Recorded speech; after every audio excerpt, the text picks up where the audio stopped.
Today is Thursday, January 28, 2021. Coming up on Roland Martin Unfiltered, our continuing coverage of the explosive allegations of racism, sexism, and homophobia at CBS's owned and operated stations. We will talk with Don Champion, who has a shocking story of how he was treated by top execs Peter Dunn and David Friend at CBS, both who now are out on leave pending an external investigation. What's this whole deal with GameStop stock and why you should care? Also, why are rich folks on Wall Street mad as hell? We'll talk with America's wealth coach, Deborah Owens. California prosecutors are revolting against new LA District Attorney George Gascon's social justice changes. We'll talk with Jasmine Koenig, an activist in California, about that.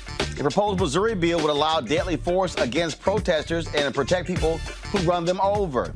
Sounds like Republicans are back at it. Plus, a Florida cop has been fired for racism and supporting the U.S. Capitol riots. White domestic terrorists. Plus, a man has been charged with threatening the family of New York Congressman Hakeem Jeffries. And former Seattle Seahawk Chad Wheeler, viciously beat his girlfriend, a sister.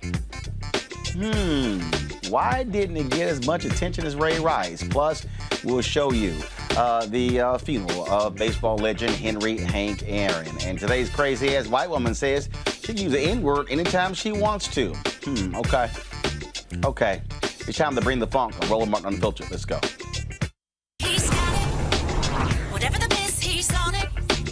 Whatever it is, he's got the scoop, the fact, the find. And when it breaks, he's right on time and it's rolling. Best believe he's knowing. Putting it down from sports to news to politics. With entertainment just for kicks, he's rolling. It's on go, y'all. It's Roland Martin, Rolling with Roland now. He's funk, he's fresh, he's real, the best, you know he's Roland Martin now.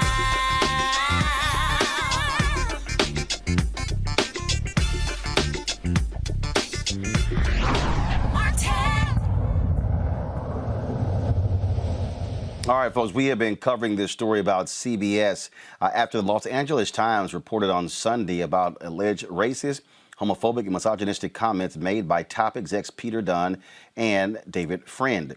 Now, those two were placed on leave on Monday after the National Association of Black Journalists, where I'm Vice President Digital, called for them to be fired pending an external investigation.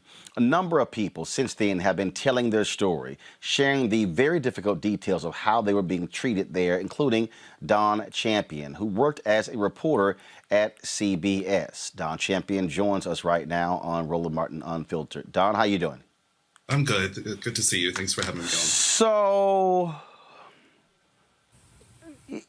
when this story dropped on Sunday, and it mentioned Yuki Washington, comments made about him, it mentioned the difficulty that Brooke Thomas had to endure. When you saw the story, what was your first reaction? Anger and a bit of vindication as well. You know, anyone in TV news knows the reputation of David Friend and Peter Dunn. So this was no surprise to anybody. And quite frankly, it shouldn't have been a surprise to anyone within CBS as well. And so it was a lot of anger. And then on Monday, I reached out to some of my former colleagues, and I heard all the fear that still exists because of these two men. And, I'm out of TV now. I work in tech, and I enjoy a certain amount of freedom, and I don't have to be afraid of retaliation now. And so I knew I had to speak up, and say something. And it's been overwhelming. I honestly was not expecting this kind of response. I just wanted to tell my story. It's been a long 3 years since I left, and just the healing that I've had to do. And thankfully, through therapy, I'm at that place of my healing that I've been able to share my story. But I certainly wasn't expecting to have to tell it just yet. But I knew I had to say something. So, was it their action that drove you out of the business? It started with them, yeah. As I said in my post, the discrimination and bigotry didn't end at WCBS. I went to the network after I left WCBS, and I do believe that my sexuality played a role in my dismissal from the network. And that just tells you how toxic the culture was at CBS at that time. And Les Moonves was still in charge. And the fact that you had people like Peter Dunn and David Friend still in charge, it just added to this toxic environment and culture throughout the company. Did you ever contemplate suing? No, I did. I think initially I was just I was in pain. I was in shock. This was my lifelong dream to be a journalist. Anyone who knows me knows as a kid, when I was on vacation, I used to be in my dad's camcorder. I'm Donald Champion, So I was mourning this dream that was lost. Years of hard work, sacrifice. And, I was just so caught up in that. And quite frankly, I was scared, too. I mean, there's so much fear ensuing. And, I hope that's I know I've had this conversation with Madam President from NABJ, and I hope that there can be some resources, because this is not an isolated problem within journalism. It's widespread, and it affects people who look like me, look like you, a lot more than we know. And so, yeah, I definitely thought about it, but I was too scared. In a way, I kind of still am a little scared, but I am looking into some legal remedies. But I'm just glad the story's out there. And, and I feel lucky, like I really do. And I just want that to be told. There are tons of people whose lives and careers have been ruined by these men. And I feel kind of guilty that I'm on my feet, now, but it's taken a lot. And I truly feel lucky. You talked about how this was triggering, how traumatic it was, and I've talked to others as well. I mean, since this happened, and we've had our phones blowing up, we've had people emailing us and sending us messages on social media, recounting all of the different stuff, comments made, people saying you need to change your hair color, you need to do all of these different things. And I explain to folks all the time, they don't quite get the microaggressions and the comments made in our news business. I've said, and then also the people who then say, "Hey, you shouldn't say anything." And I remember when I said this publicly. I remember when I went on Megyn Kelly's show after the whole blackface incident, and I remarked when I was at CNN when the executive vice president who was there, Ken Jouts, who is still there, who is still a part of the senior management team, made a remark about me saying something, and we don't want to use the words like brother on the air because we don't want to scare away white viewers. I mean, he literally said that to me, and then said that he showed, and it was a pilot I had done with, and I was interviewing then Senator Barack Obama, who had not been running for president, and then told me that he showed the video to his wife and she agreed. I'm sitting there going, ooh, the white wife agreed. And I had people here, and I've been gone for 8 years in April, and folks were like, Roland, you shouldn't have brought his name up. I'm like, why? It happened. I'm like, so why should I carry around, and protect it because they were saying, well, this might hurt you down the road. I'm like, well, you know what? That's the problem. We shouldn't have to wait until we are 70, 75 and write a book to talk about what the hell we experienced. Unless you confront it in the moment, it's going to affect the next journalist. and the next black journalist, and the next black gay journalist, and the next black woman journalist. And that's the problem. Yeah, no, and that's true. And I think, too, as I look back, I said this to someone else yesterday, culturally, I think as a black person, you don't automatically think of the legal system and finding remedy in that. We've been taught that system is not built for us. It's not for us. And so I think that's part of the problem. But I think there's opportunity there. If we started filing cases, one of the things that was so striking to me in that LA Times story was the two white managers who had lawsuits, and every black person affected by this was no comment out of the fear. You know what I mean? And that was striking to me. So I think there's opportunity for us to start speaking up, naming names, and taking our cases to court. And hopefully that will change, because, there are other monsters in the industry. And I think it's interesting, too, with Peter Dunn and David Friend. They were equal opportunity bullies. I mean, it runs the gamut. I mean, my story is just about a black gay man. There are women who they've destroyed. There are straight white men they've destroyed. I mean, they were nasty. They are nasty people who should not have had this much power for this long. And so what has been happening is, again, people have been talking. And I think, first of all, before I go to that, because you mentioned the folks who were in the article. And I appreciate them sharing it, but let's also be honest. They carried out what Dunn and Friend wanted. There are other general managers and news directors who have carried out what they wanted. Their actions also impacted, and they're only speaking now because they were also let go. Yeah. And, I think it speaks to just, these were men who led by fear. And, and I think that toxicity gets into different layers of management, and I know of several news directors within the group who despise David Friend and Peter Dunn and have despised them for quite some time. But, again, these are very powerful men. And I think it's interesting and quite telling that, too, when Les Moonves was in charge, Peter Dunn reported directly to him.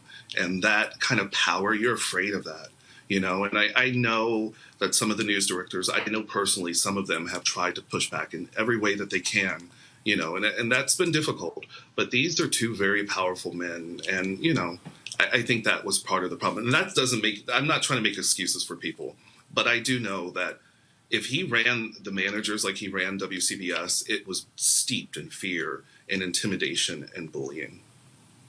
Well, and I think, again, white executives have benefited from white superiors who are also in power because they've covered for them. They've blanketed over their stuff. Remember, that was an investigation of Dunn in 2019.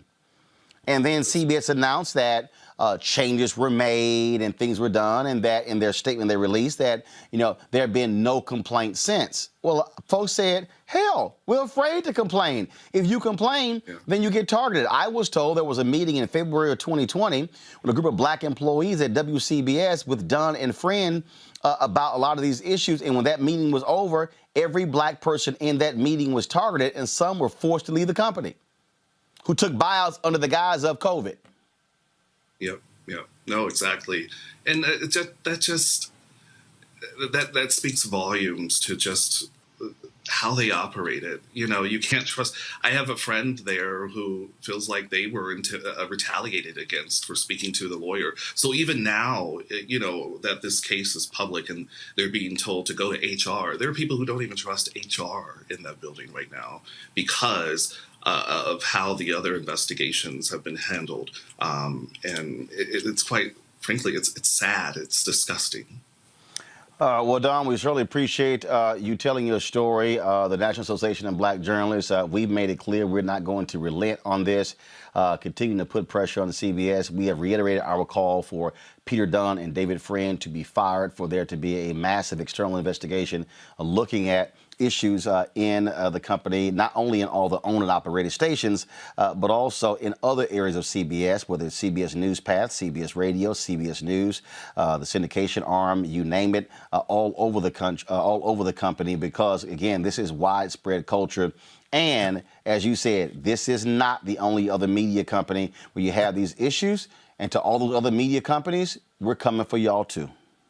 Well, thank you for your work. I appreciate it. All right, Don, thank you so very much. All right, folks, want to bring my panel now. Dr. Greg Carr, Chair, Department of Afro-American Studies at Howard University.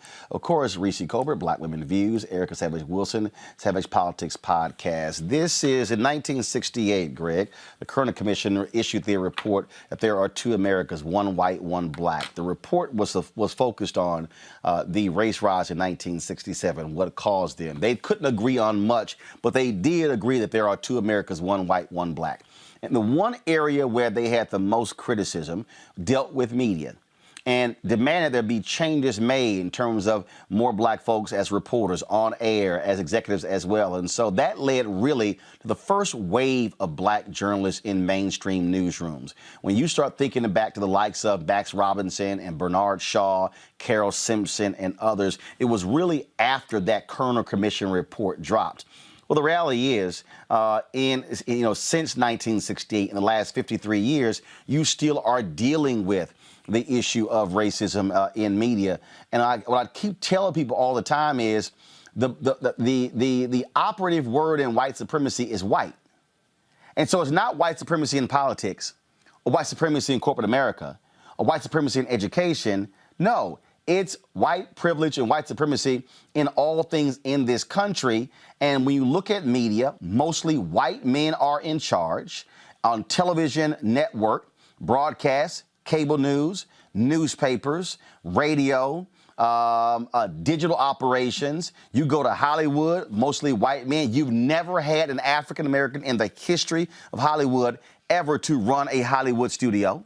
You've never had an African-American in the history of broadcast news to be president of a network news division. In fact, you've never had an African-American to be the CEO and the top dog in any of these broadcast companies, never at ABC, never at NBC. Right now, George Cheeks, who is biracial, he is the highest-ranking African-American ever to ascend to that level. Of course, you did have Dick Parsons, who was the CEO of Time Warner. But this is what we're talking about. When you have largely white folks who are running these media institutions and they are determining what we see and what we watch, who gets hired, who does the reporting, how it's reported, what's left out, what's included. No, of course, Roland. And I, like everyone else who tunes in to Roland Martin Unfiltered, have been following your in-depth coverage of this story over the last couple of days. And we know one place where that isn't true, and that's your broadcast studio. And I think therein lies the next phase of the war. The first phase of the war against white supremacy as it relates to media in this country, which you remind us of constantly, is really launched in a broad sense in 1827 with Freedom's Journal, as you said. The origins of the black press, black radio. If Dr. King wanted to get a message out, he simply walked from the SNCC, the SCLC office in the same building complex on Auburn Avenue where the SNCC office was, and went to the broadcast, the black radio station, and broadcast. As you said, with the assassination of Dr. King and what happened in Newark and Detroit and the long, hot summers of the late 60s, these white broadcast media outlets, as you said, looked to integrate in part as an act of self-preservation. They wanted to know what was going on. They needed some white-facing black correspondents, and they couldn't send their people in. They had fear that they couldn't. But we're in a different phase now. Over the last 20 years ago, there was no YouTube. There was no social media. There was Rush Limbaugh raising the hillbilly horde to what we see today. But over the last decade, there's been a splintering now. And so what these, what some people might call legacy media platforms face is an encroachment that might lead them ultimately to irrelevance. And so the fact that you could have a long-form interview tonight on Roland Martin Unfiltered to talk about this is something that we should take note of, because in any plantation formation during enslavement, the Caribbean, Latin America, here in North America, there were Maroons who had escaped the plantations. It was the fear that the Africans who remained on the plantations might run off at some point and join some of these independent Negroes that sometimes mitigated their treatment on the plantations. And I'm saying that as someone who lived in Philadelphia for almost 20 years. I remember when Yuki Washington was doing sports. And then slowly, then he moved him to the morning anchor, and then they moved him to the evening. And so, yes, the LA Times report is absolutely right. We used to call KYW White Witness News.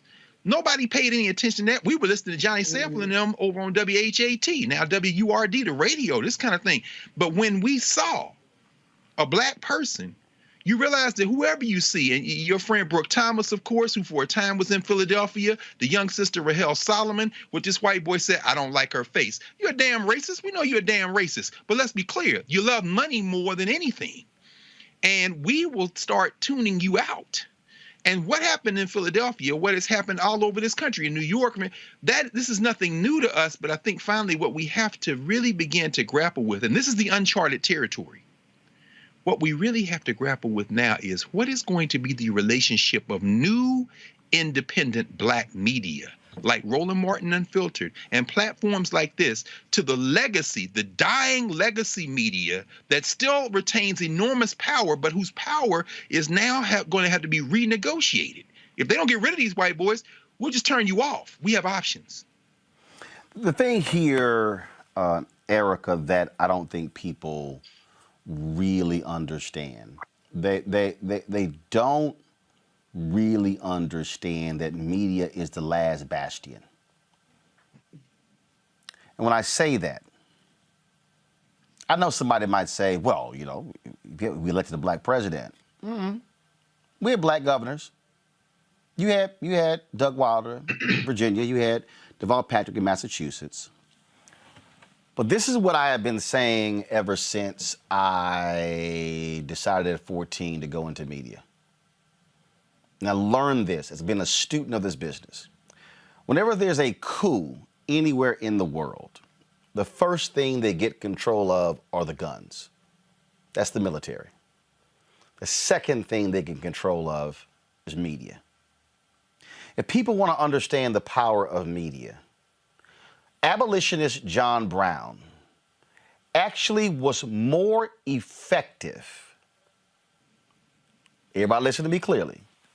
Abolitionist John Brown was more effective at launching what became the Civil War after he was arrested due to his writings in newspapers.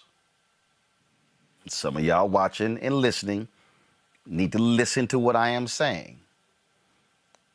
Richard Nixon was brought down not by a congressional hearing, but by the reporting of the Washington Post. The Vietnam War was exposed not because of a congressional hearing, but because of the Pentagon Papers in the New York Times, in the Washington Post, that then spread to other papers across the country. If you want to understand how Jim Crow was brought to its knees, it wasn't just Thurgood Marshall in the courts. It was also because of Robert Abbott and the Chicago Defender, because of their coverage, to the point where the federal government wanted to arrest black publishers for treason, for daring to write about racism during World War II, because they had the double V campaign, Victory at Home and Victory Abroad. I'm painting this picture, Erica, for our audience to understand that I need our people to stop reinforcing white supremacy by saying, man, I sure wish Roland's show was on a cable network. What y'all don't get is there is no black cable host on television or on broadcast television who has the freedom that I do because I own and control the show. They don't.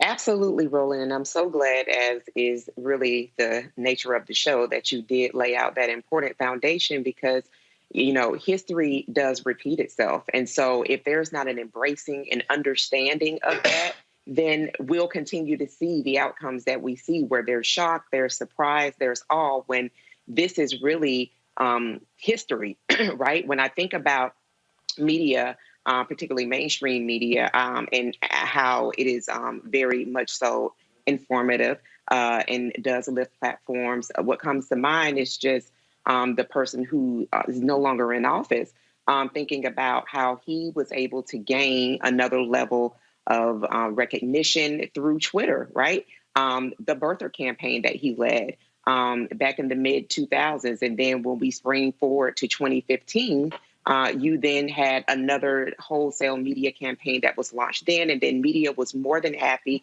to have him call in to cable news shows and spit venom and fear and bullying right from, his phone into the American people's ears, into their eyes for all to see. And so here we are yet again. I think that this also makes me think about, you mentioned microaggressions, and I was thinking about in that piece, reading around the Facebook post rather that Don Champion put out, where he talked about his agent said to him, very plain language, that listen, going to the CBS network, that listen, there are things about you that he's not going to like, talking about David Friend, that you're gay, you're Black, and you're a man. He doesn't like any of those things. And even having understood all of that, because it was a freelancer, a journalist, somebody who wanted to continue in this field, he took on all of that and just really tried to comport himself in a way where he would either kind of not be the target of the bully, or he would be able to work around to get a contract to work. And it just really made me think about, this is the way that Black folks navigate, right? Bullying, toxicity, racism, white supremacy, all of these different things in the name of either fulfilling a dream or just really trying to make sure that they're making ends meet. And so in the hour where we're talking about all of the different reckonings that are happening in this country, specifically COVID exacerbating all of those things to a degree, that there's also something that has to be talked about, not just in media, but in the way that these bullying, microaggressions, and targeting campaigns really do for communities that are already not well taken care of, how it continues to manifest. And this is really a time that we can really take our voices back, take our power back, though it doesn't seem like we have that much. We do. It's in our own individuality and what we choose to watch. So if I choose to buy all of smart televisions and I'm able to pull up Roland Martin Unfiltered, then what I've essentially said is that I don't have a need for all of those other things. I'm tailoring what I watch, what I do, to what feeds me, what definitely supports me. So to me, this kind of goes back into this deeper moment of reckonings that we've been seeing over the past 2 years. See, Reese,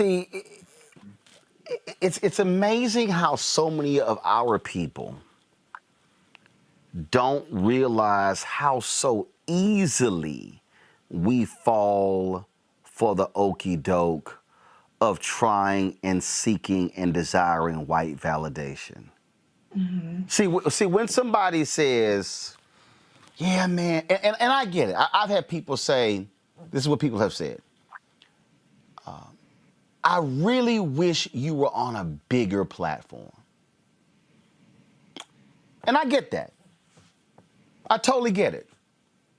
I know the impact that I had on President Obama winning in 2008.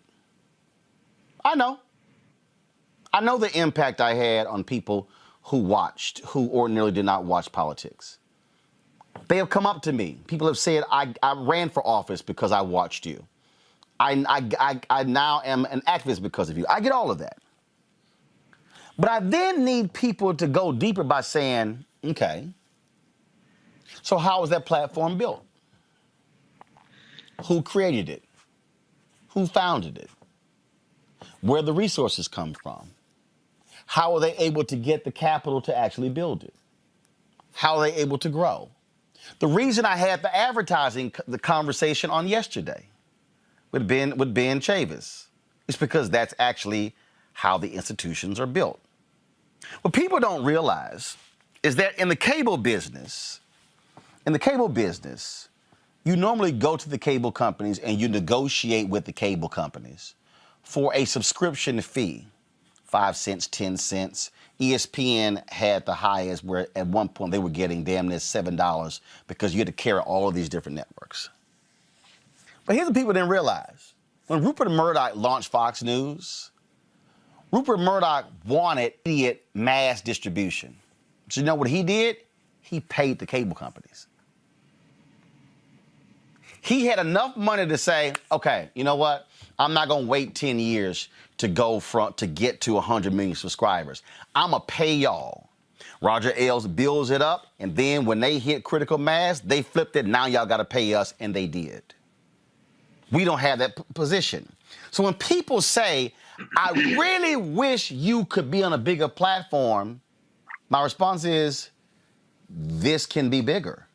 Mm-hmm. My response is, this can be larger. What would happen if all of a sudden I'm able to get $50 million a year in advertising from agencies and then from the federal government? That means I can then put up billboards. I can then run commercials. I could then do mass marketing. And so we probably would go from 260 million views like we did last year to 500 to 750 to 1 billion views. I'm going to give you this one here, Reese. PragerU. PragerU got $7 million to launch from 2 white Republican billionaires in Texas. They raised $22 million their first year. They raised $25 million their second year. They had $47 million in a 2-year period. The New York Times does a big story on them, how they hit 1 billion views. When you get $47 million damn dollars, you can get to 1 billion views. Right. And so our folks need to understand that we can build the exact same platforms as they can, but if we're frozen out of the money, we will never be able to do it. And then we will never be able to put folks like you on, and Erica on, and Dr. Carr on, and so many others who mainstream will never call because that's somebody white who is saying, I don't really like her tone. I think she's too abrasive. I don't like Erica's glasses. You know what? I can't put Dr. Carr on wearing a dashiki. I can't do those things. That's the kind of stuff that's actually said in newsrooms nationwide. Absolutely. And the ironic part is that Black people are the cultural trendsetters. We really push the envelope. We decide what's cool and what's not cool.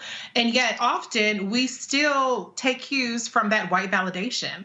I mean, I hear it all the time too, Roland. Oh, you know, I love seeing you on Roland, but I wish you were on MSNBC. I wish you were on this, or I wish you were on that. And I was like, I'm good where I'm at. You know what I'm saying? Because it's not all about being on some white network and being filtered, not being paid. Okay, for one, because most people on those shows of any race aren't even paid to be on there. And it's like, why does it have to be a status thing to be on a white network? I place more value on Black media because that's really where you're getting the unfiltered truth, specifically Roland Martin Unfiltered. And one of the things I mentioned on inauguration coverage, for instance, was I looked at the views that Roland Martin Unfiltered got that day compared to BET or these other, as you call it, Black targeted networks or media outlets that aren't Black owned, but they have Black talent on the forefront. And Roland Martin Unfiltered was by far the biggest number of views for a Black audience. And so I think that Black people, we have to realize our buying power. We have to realize our viewing power. We have to realize that we are the validators. We have to realize that when we validate our own stuff, that's when it grows, and that's when other people get behind it. And it shouldn't always be popular to get behind something that has white capitalists behind it, you know, white investors. We could build it ourselves, and that's what you've done. And I think the proof is in the pudding in terms of the cultural impact and political impact that Black media and specifically Roland Martin Unfiltered has. But we have to be the ones to believe in, support financially, and validate our own things. If we don't, then we're going to continue trying to beg for scraps, being the lowest ranked people in these positions, never acceding to hire, CEOs or things like that, being filtered, being unpaid, and it's not moving the envelope forward. So we have the power to make the change, and we need to be the ones to do it. The thing. Wait, one more thing I wanted to say though, too, is to Black celebrities and to Black, tastemakers and things like that. You can validate these platforms as well. I see people all the time. Yay, Don Lemon got on there, and there's no shade to Don Lemon. Oh, Don Lemon went off. Woohoo! Yes, Black man. Okay, but that's every day on Roland Martin Unfiltered. But y'all don't share Roland Martin Unfiltered.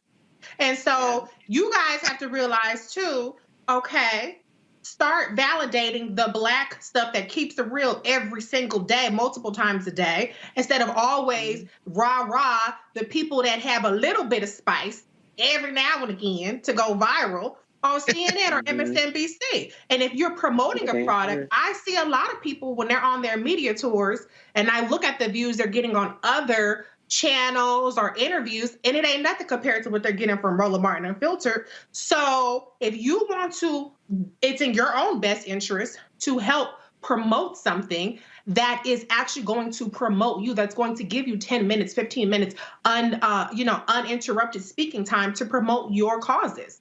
That's just common sense. The thing here, and let me be real clear, I want Black journalists everywhere. Right. I want us on all platforms. I want us to absolutely be able to go do a job, not deal with bigotry, not deal with racism, not deal with all of these slights and things along those lines. But I also want our people to understand how those institutions have been constructed.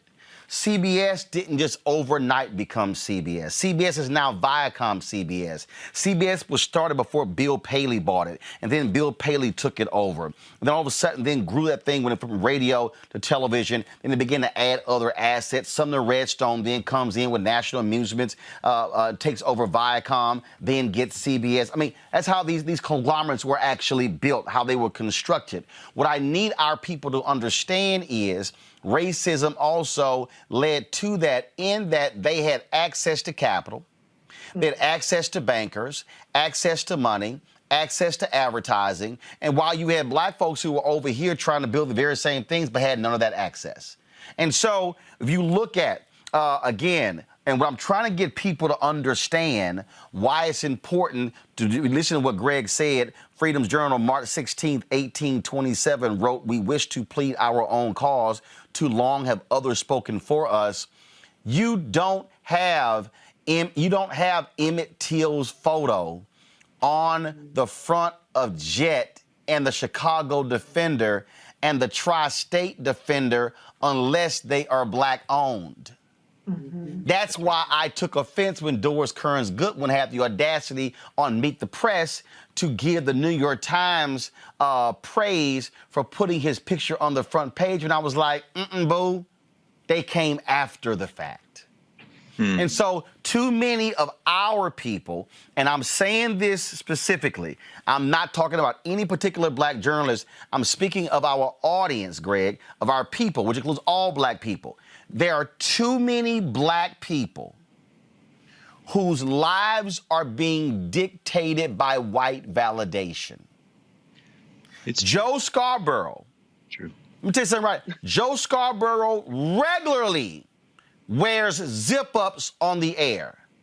There is no way in hell a Black anchor could easily just wear zip-ups on air and not have a consultant say, I'm sorry, that look is not quite professional.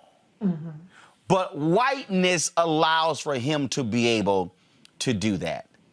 And what we then do is foster that same viewpoint. So I know a lot of y'all out there, I've heard y'all, and yes, I have 120 suits at home.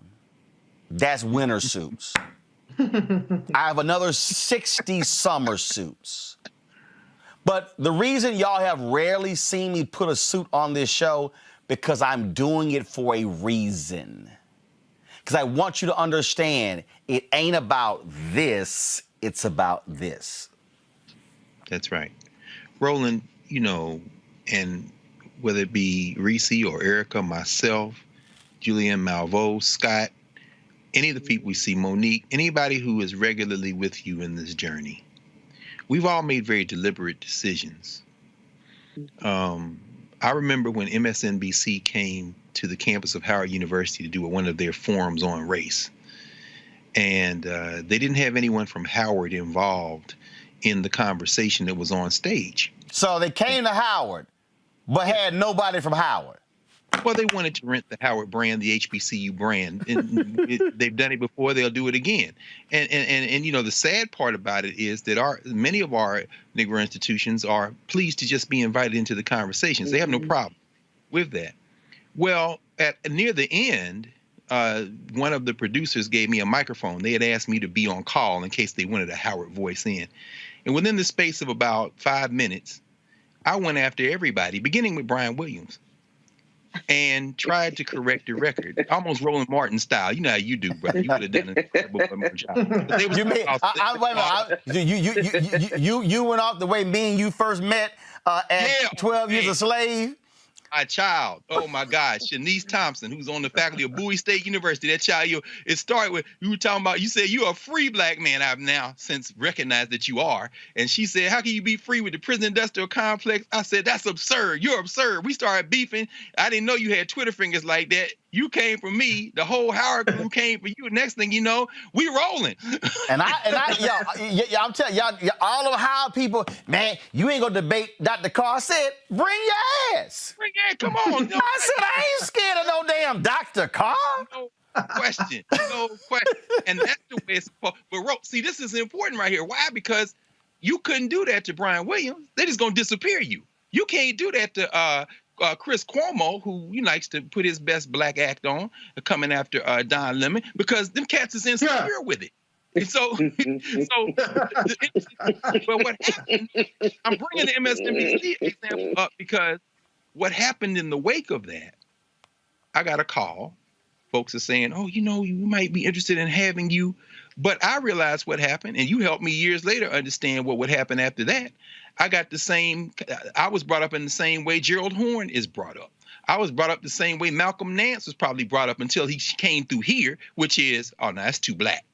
And if you ever noticed that, well, and Reese, you brought up to this point as well. See, I remember when Don Lemon was on NBC affiliate in Philadelphia. And now this story, listening to Don Champion, is making me think about when Don Lemon was on early mornings in Philadelphia.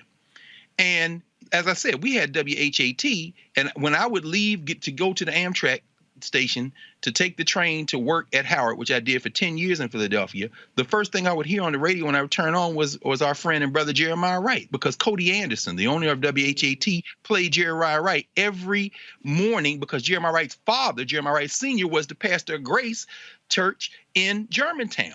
This is the power of black media. But I'm bringing all that up, and then I would turn that off, turn on the TV, and there's Don Lemon, the local affiliate. He left Philadelphia soon thereafter off of some it was in the wake of some scandalous stuff. There was a sister, Sharon Reed. There was a black woman who was a local reporter who was out in the field. There was all kind of emails. They drummed all of those black reporters out of the city, and that ain't even a CBS affiliate. It was NBC. Shortly thereafter, Don Lemon shows up in Atlanta at CNN. So I'm saying all that as background to say this. The decisions that we make have to be more mature decisions, because it doesn't matter if, and everybody black on all of those networks, on all of those cable shows. I know a lot of those folks, particularly the academics, many of whom are my friends. I know the conversations they have when they're not on the air, because they have them with all of us. And then I know the conversations they have on the air, and I'm watching them live in those straitjackets. I'm watching them pray for something to erupt. Remember when Don Lemon was the biggest punchline in black communities for his anti-black stances? I was in Baltimore in the yard in front of the Baltimore City Hall when the Freddie Gray thing went down, and Don Lemon came to do the local spot. And let me tell you, I was there. Them Baltimore Negroes was like, yeah, you better get him a police escort in this city. And Don Lemon had to literally be protected from them. And them is the same Negroes who watch Roland Martin Unfiltered, Everybody who watches, who I see, I went out twice this week. I had to go out Sunday morning. I'm in the bookstore, San Cobo bookstore, and there was a sister there named Racine from Seattle, Washington. She said, tell Roland Martin I watch him all the time. The next morning, I had a call on something. We're working on a curriculum project. 3 continents were involved: Africa, Europe, and here. The sister who was on from Africa, who's not Nigerian, lives in London. She said, tell Roland Martin I don't miss any of the shows. Let me tell y'all something, white media, and all the black folks on there who really want a little bass in their voice. But did you hear Don Champion? The straight jacket you have to live in, the restraint you have to live under, the fear, the harness on your life force. You better come on over here to the free Africans, because I'm going to tell you right now, life is too short to eat your entire soul and then have to wait to the end of your life to publish the memoir that 5 people will read, and then have to be interviewed by some worthless, narrow interpreter of American history like Doris Goodwin, or sit up in front of Chuck Todd and watch him, like Joe Scarborough, choke his deep insignificance and insecurities through that little over those vocal cords and Joe Scarborough will be a joke. He wouldn't last 20 minutes on this show. I need folks watching just to understand what Don talked about. I know what I experienced. Soledad peeped it when she put it on Twitter. When an executive at CNN said, he ain't the right kind of black. A black executive said, yeah, Don Lemon is a good black, Roland is a bad black. See, y'all need to understand.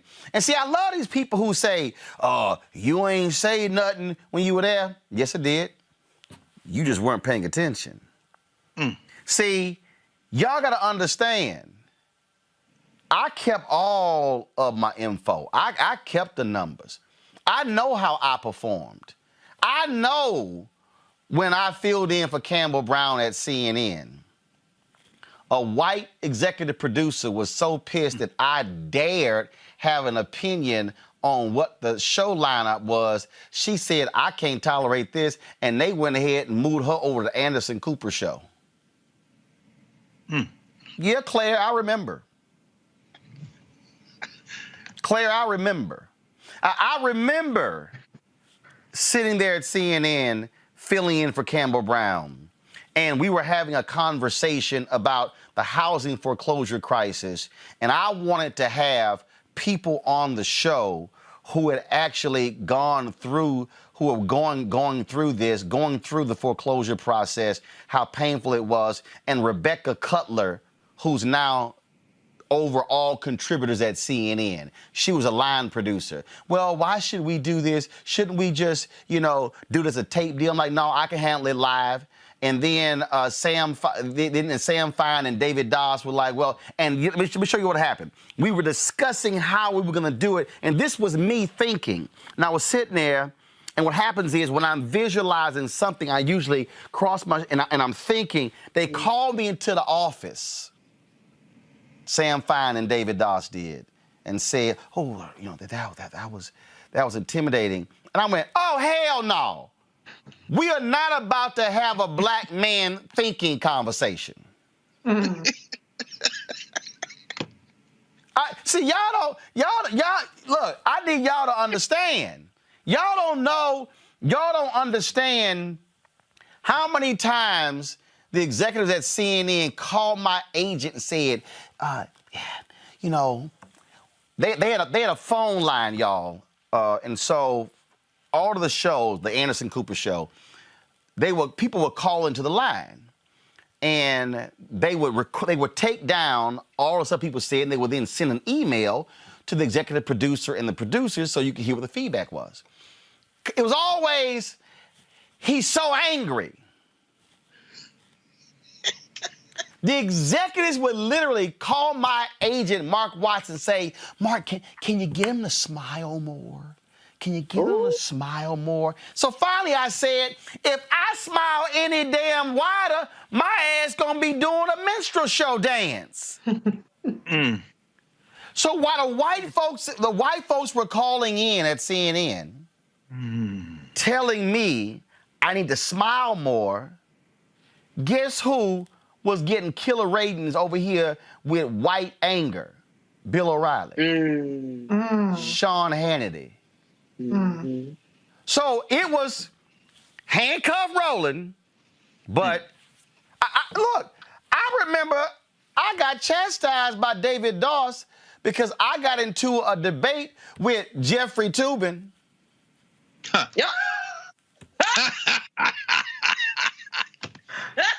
Zoom into it. Well, We were discussing Rob Blagojevich. Toobin, he has to resign. I said on the air, actually, Jeff, he doesn't. There's no statute in the Illinois Constitution that says if he is indicted, he has to resign. And so I went back and forth with him. I was literally called in. That wasn't. I said, what? I'm sorry. I said, so because he's the senior legal analyst, I can't check his ass when his legal analyst is wrong? I need y'all to understand. Me and Mary Matlin had this really back and forth debate. Me and Mary Matlin used to do a segment together. I knew I was jacking with Mary. Y'all, television is also entertainment, okay? So yes, was I prodding Mary? Wasn't I making fun of Mary? Yes, but it's called television. It's also, you have to be engaging. Y'all, I'm telling y'all straight up, I'm a contributor. Stephanie Katubi, white female booker at CNN, comes to me by the elevator and reams me out, chastises me. Now, y'all, I can't do what I would have wanted to do. I'm like, now, y'all know there are cameras around here. Now, if I cuss this white woman out, it's about to be a straight problem. So I then went to that green room and I sent a blistering email to the head of the Washington Bureau Chief, Sam Feist, saying I was grossly offended by this woman talking to me like I was some damn child. She telling me how she like to say, y'all, she wasn't the executive producer or the host. She wasn't a producer. Her ass was a booker. Now, I ain't dissing bookers, but on the scale of the hierarchy, host, producer, booker, who you think you talking to? Going off on me. Why am I saying all of this? Because I need y'all to understand that the hell that black folks go through in these companies, they are real because white priorities are driving the conversation. And I know some folk, they got mad when I did Mark Lamont Hill Huffington show, and he asked me why did I never get a show on CNN, and I told him because there were white execs who did not want there to be an opinionated black show host. That actually happened. and what did they do? And then, man, all these people blew me up, got mad at me, even had some black folks tell me my comments were ghetto, you didn't do the right thing. Really? And the same black folks who told me that, they got their ass laid off the next year. Right. But the thing is, and I'm laying y'all, but see, what I'm also trying to get our people to understand is when you are black and you get in one of those positions, you also have to be willing to challenge status quo. That's right. I'm gonna end it with this, and then it's going to be final round of comment from y'all. And I've said this every now and then, but I'm just gonna go ahead and say it, and y'all will feel free. I just want y'all, because I ain't got no problem saying it because it happened. I've never been on Joanne Reed's show. I've never been invited. Not her first weekend show, not her first daily show, not her second weekend show, not her current show. Reverend Al Sharpton, I've never been invited to his show in 10 years. One of his top bookers, I encourage that person to leave CNN to go work for Sharpton's show. I've never been invited. Melissa Harris Perry, when she had her show there, I was never invited. Karen Finney, who I put on my TV One show regularly, who I put on my inauguration coverage, who I put on my MLK special coverage 10 years ago. When she got her show, I was never invited. Never. Not invited, I turned it down. No invitation has ever been extended. But Alice Witt is called. Ali Velshi is called. David Gura called. So what I'm also saying is, when you are a black executive in mainstream media, when you're a black head of talent, when you're a black executive producer, when you're a black EVP, SVP, when you're a VP in positions, your job, when you're a black host, your job is not to freeze out other black folks like the white folks did. Wow. Your job is to break the walls down, not to build more of them up. Because here's what I know. Tiffany Cross first got her shot as a political commentator on my show. You know why? Because Jamal Simmons said, hey, man, she's a partner with us. She has this newsletter, get her on. No problem. Angela Rye, first time. Laura, you have Laura Coates. Ask where she first hosted a show before she filled in at CNN or SiriusXM Radio. My show. Paul Butler, commentator, Washington Watch, before he was a legal analyst on MSNBC. David Swirlick, before CNN, my show. Paris Denard, before CNN, my show. Gianna Caldwell, before Fox News, my show.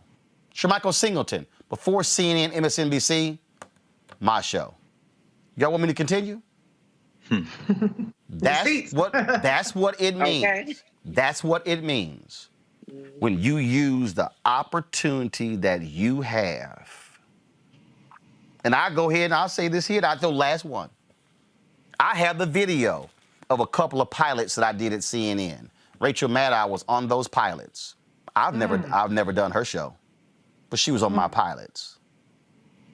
I want y'all to understand, when you have the opportunity to break the walls down, y'all really know what I want to say.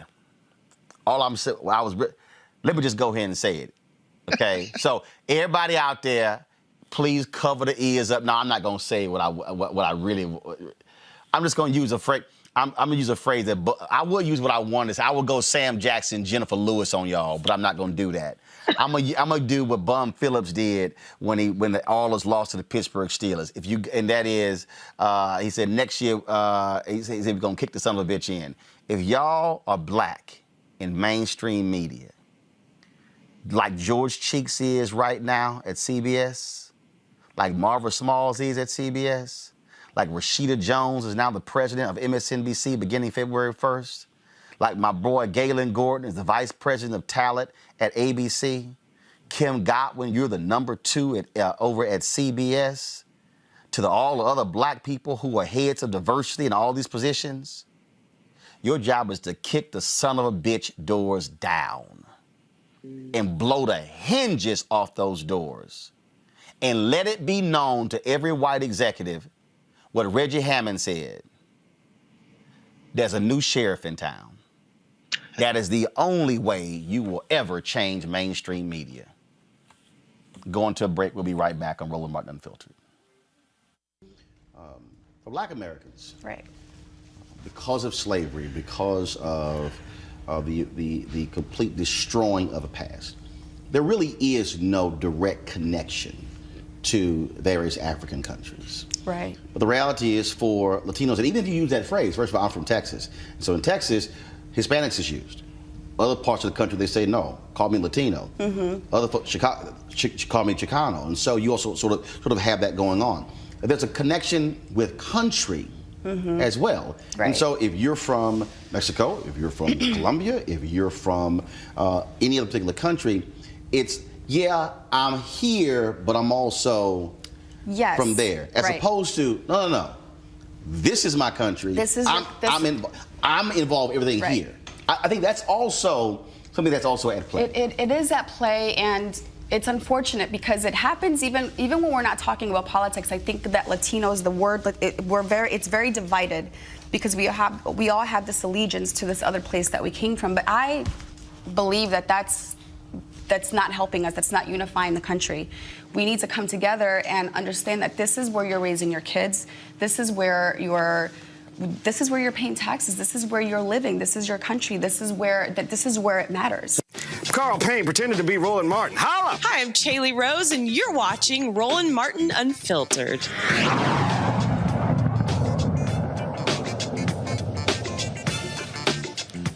All right, folks, today on Capitol Hill, there was a confirmation hearing for Congresswoman Marcia Fudge. She's been named by President Joe Biden to be his HUD secretary.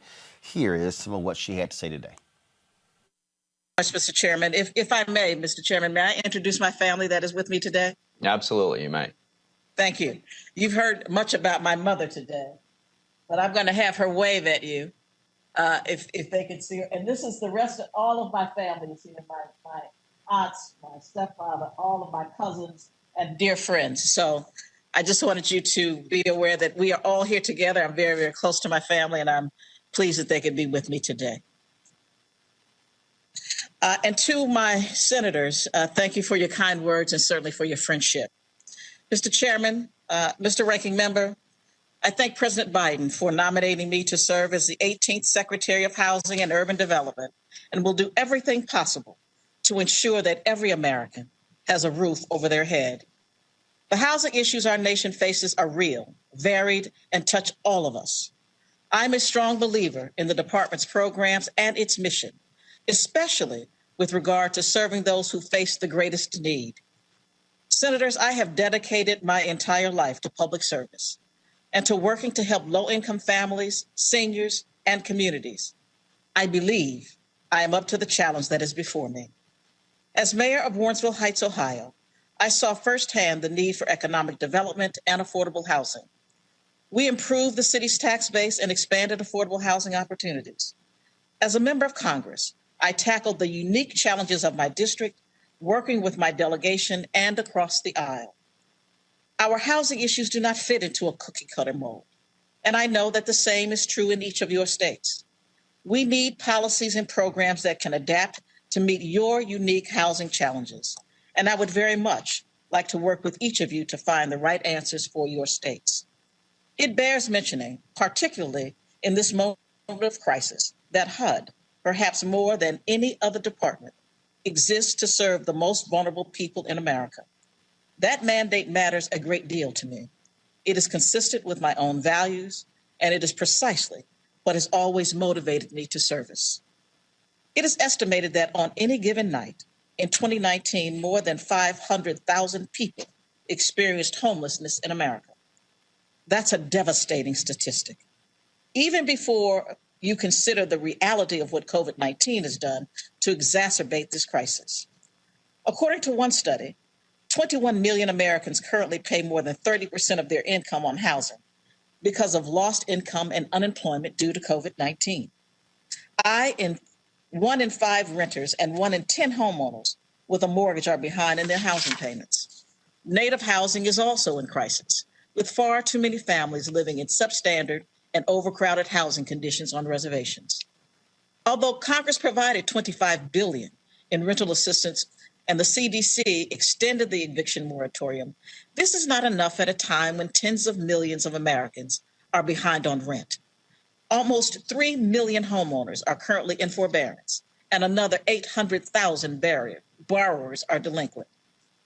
Much like COVID-19, the housing crisis isn't isolated by geography. It is the daily reality for tens of millions of our fellow Americans. People in blue states and red states, in cities and small towns. My first priority as secretary would be to alleviate that crisis and get people the support they need to come back from the edge. We need to expand resources for HUD's programs to people who are eligible. Today, according to a 2017 study, only 1 out of 5 eligible households receive housing assistance. We need to deliver on the administration's commitments on improving the quality, safety, and accessibility of affordable housing and building 1.5 million new affordable homes. We need to make the dream of home ownership a reality and the security and wealth creation that comes with it. It needs to be a reality for all Americans. That will require us to end discriminatory practices in the housing market and ensure that our fair housing rules are doing what they are intended to do, opening the door for families, especially families of color, who have been systematically kept out in the cold across generations to buy homes and punch their ticket to the middle class.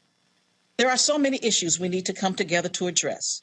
Everything from bringing capital back to disinvested communities, to increasing energy efficiency in housing, to dealing with the dangers of lead-based paint, to taking on our crisis of homelessness with compassion and resolve. These are only some of the challenges, and I know that many of you have additional priorities as well. These problems are urgent, but they are not beyond our capacity to solve. The only way we will meet them is by working together. And to that end, I pledge this. If I have the honor of being confirmed, I will be accessible to you, I will listen to you, and I will be a partner to you to solve the housing challenges our constituents are facing back home. I expect you to hold me accountable. I welcome the accountability, and I will always strive to be a transparent and good faith partner as we work together to do the vitally important work we're all here to do, helping families in need. I thank you, and I yield back. There were times that things got a little heated today, Reese, in that hearing, but Fudge, she handled it. Reese? Oh, I thought you were going to show a clip. No, Oh, yeah. we just showed a 5-minute clip. Oh, okay. No, Marcia Fudge is about the life. I'm a huge Congresswoman Marcia Fudge fan. I think that her credentials are unimpeachable in this, and she laid it all out. I mean, there are a lot of challenges that we have to cover. I'm happy to see a Black woman specifically in this position because we have issues of racial inequities and disparities that need to be tackled. Black home ownership is one area in which we could close the wealth gap. We have, as she mentioned, people who are on the verge of losing their homes or even their rental apartments and being evicted. And we have a huge homelessness problem. And so I truly believe that she will be very serious and steadfast in addressing all those issues. So I think that President-elect not elected anymore, President Joe Biden made the right choice. And I mean, nobody can argue that she is a exponential step up from Ben Carson. Yeah. Let me do this here. Some sad news. Variety's reporting that Cicely Tyson has died. The actress Cicely Tyson, 96 years old, an absolutely brilliant and remarkable career, has passed away at the age of 96. She died this Thursday afternoon.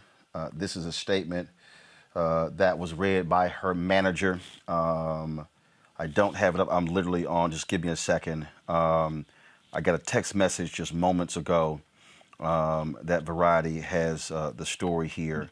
Just give me a second so I can pull this up. Of course, she recently celebrated her birthday. She was praised by a variety of folks, the likes of Tyler Perry and so many others, for folks in the control room. Do me a favor if you can, please reach out to Susan Taylor also while y'all are in the control room. Normally, folks, we do this off, but literally it's just happened. If y'all do me a favor, please pull up the speech that she gave last year at the National Cares Mentoring Gala that took place. This is the story right here from Variety. Cicely Tyson, pioneering Hollywood icon, dies at 96.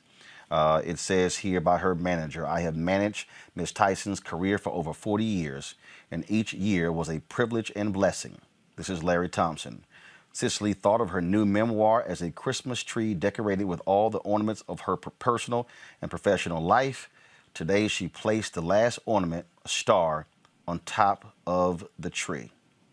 Of course, so many memorable roles. A whole new generation of people got an opportunity to see her gift by her performing in a number of Tyler Perry movies, in addition to being in How to Get Away with Murder with Viola Davis as well. She was just in Ava DuVernay's Cherish the Day show. And she had a starring role in that. She was spectacular in that. From a historical standpoint, Greg Carr, just break down just how critical of an actress and Cicely Tyson was to so many of adoring audience and fans. Well, Roland, first of all, we have a powerful new ancestor, and we wish her a safe journey as she enters eternity. Cicely Tyson, although we think of her in the context of the United States, we know her people came from Nevis in the Caribbean, and you can hear that in the lilt in her voice. Prior to Cicely Tyson emerging, and I think, if memory serves me correctly, she first emerges in terms of a public as a model. I think Ebony Magazine, thinking about that Bass Johnson empire, including Eunice Johnson. But Cicely Tyson was a trained actress, stage actress. She's part of that generation who began on the stage, the Sidney Poitiers, and the many actors, the William Marshalls. Remember Blackula, Scream, Blackula, Scream. These are stage actors who brought their presence into film and television. Prior to Cicely Tyson, just immediately prior to Cicely Tyson, you see, think of Nichelle Nichols, who still walks the earth, Lieutenant Uhura from Star Trek. Of course, the great Diane Carroll with Julia, breaking through in a role in network television. But Cicely Tyson, a generation came of age is Cicely Tyson. Right. Young people now think of her in terms of, as you say, Reese, the Ava DuVernays, or certainly Tyler Perry. But I would refer them, young people who may not be familiar with a movie called Sounder. And after that, one called The Autobiography of Miss Jane Pittman. There's 1970. Yes. And for those people who enjoyed Cynthia Erivo's rendition of Harriet Tubman, I would encourage you to go back and watch Cicely Tyson in the 6-hour miniseries A Woman Called Moses, where she played Harriet Tubman. Yes. And then in 1977, Cicely Tyson with Maya Angelou, there in the village, as Kunta Kinte is born in the TV miniseries Roots. There was a generation that came of age with Cicely Tyson in the 1960s and 70s, and Cicely Tyson became the face that framed what dignity, what passion, what intellect, what power looked like, not only for Black women, but Black women in community with Black community. She represented that commitment to Black community, and she was the standard. So by the time you get to the 80s and 90s, when Cicely Tyson continues to move forward in another series, remember her alongside Larry Fishburne in Hoodlum.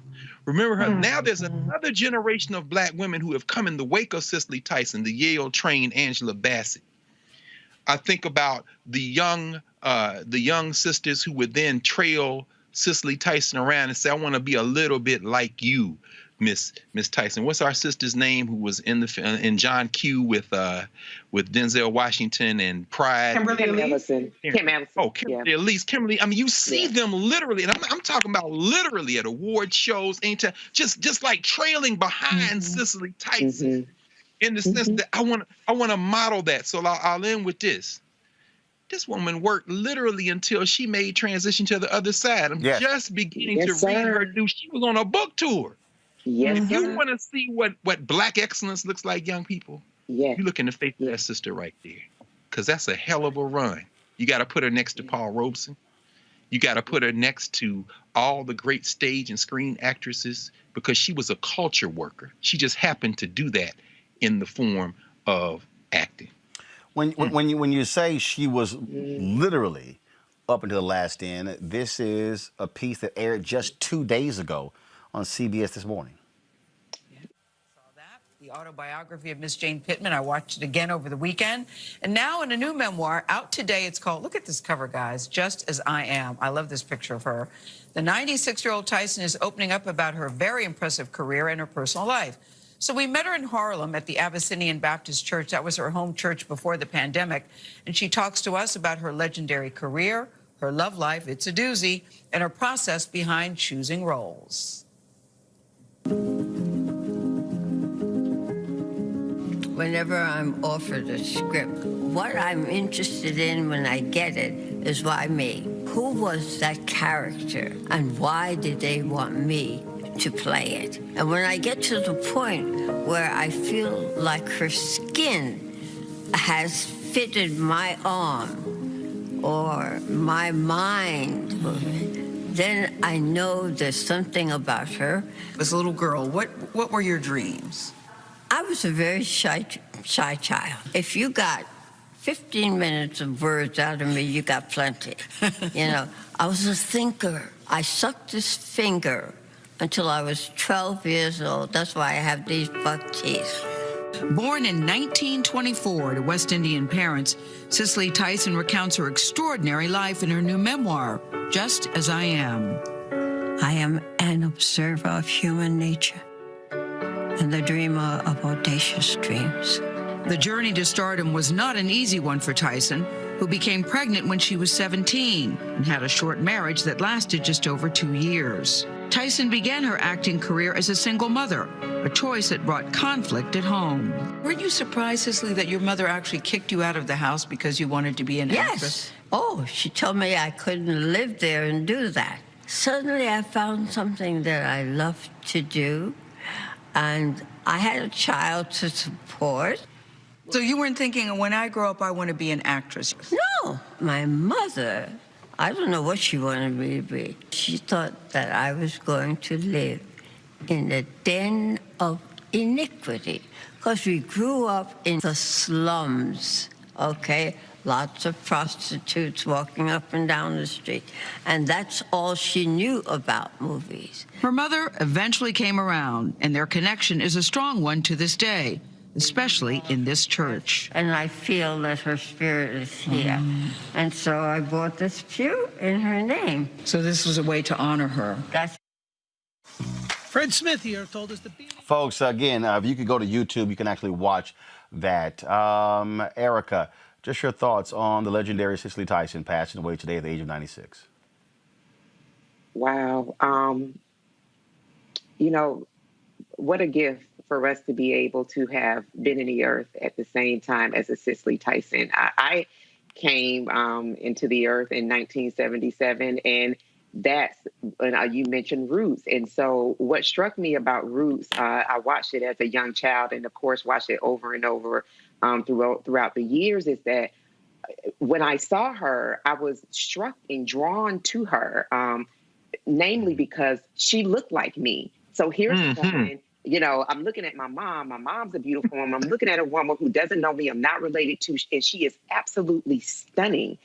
And she takes that role, and she brings you into it. And I was so connected. It was like I was watching Roots over and over again back in the days of VCR, like it was a television show, but just rewatch it, but simply captivated by this stunning woman who has such poise, such ownership of the role, and then later read the autobiography of Miss Jane Pittman, and thankfully had the opportunity during the Power Rising Summit that was held in February of 2018, was able to sit front row as Nicole Ari Parker interviewed her.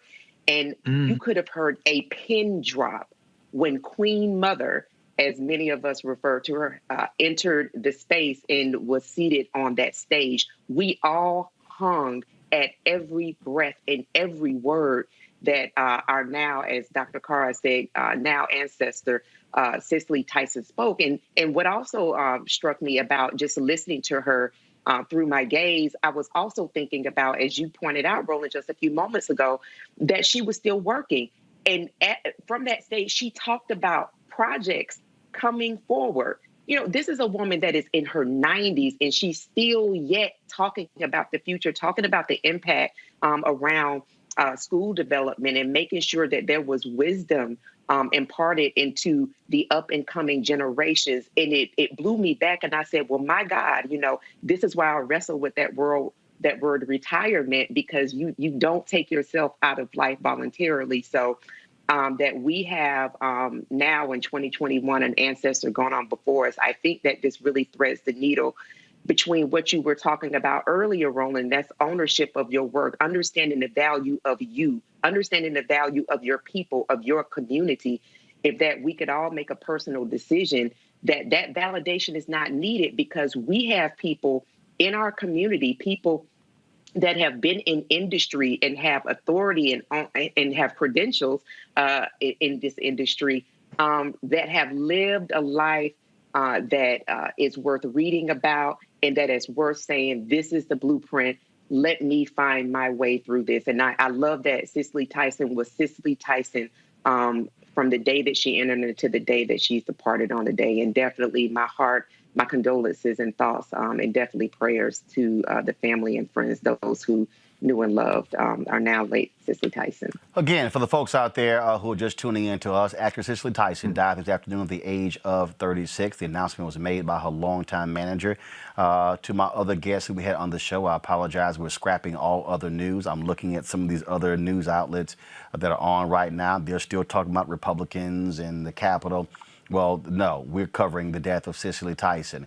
Folks, in 20 minutes, Susan Taylor with National Care's Mentoring Project will be joining us. Cicely Tyson was a huge supporter of National Care's Mentoring Project. Again, she spoke there at the gala just last year, gave an unbelievable speech, and we're going to play that in just a second for you. Reese, just your thoughts, initial thoughts about Cicely Tyson. First of all, my condolences to her family. I can't do any justice in terms of articulating words about how iconic and regal and special and amazing she was up until the very end. I mean, she never lost a step. She had this gravitas. I mean, I'm just in awe. Even at Erica's description of being front row to her, I would have loved to have an opportunity to experience that. But I just think she's the prototype.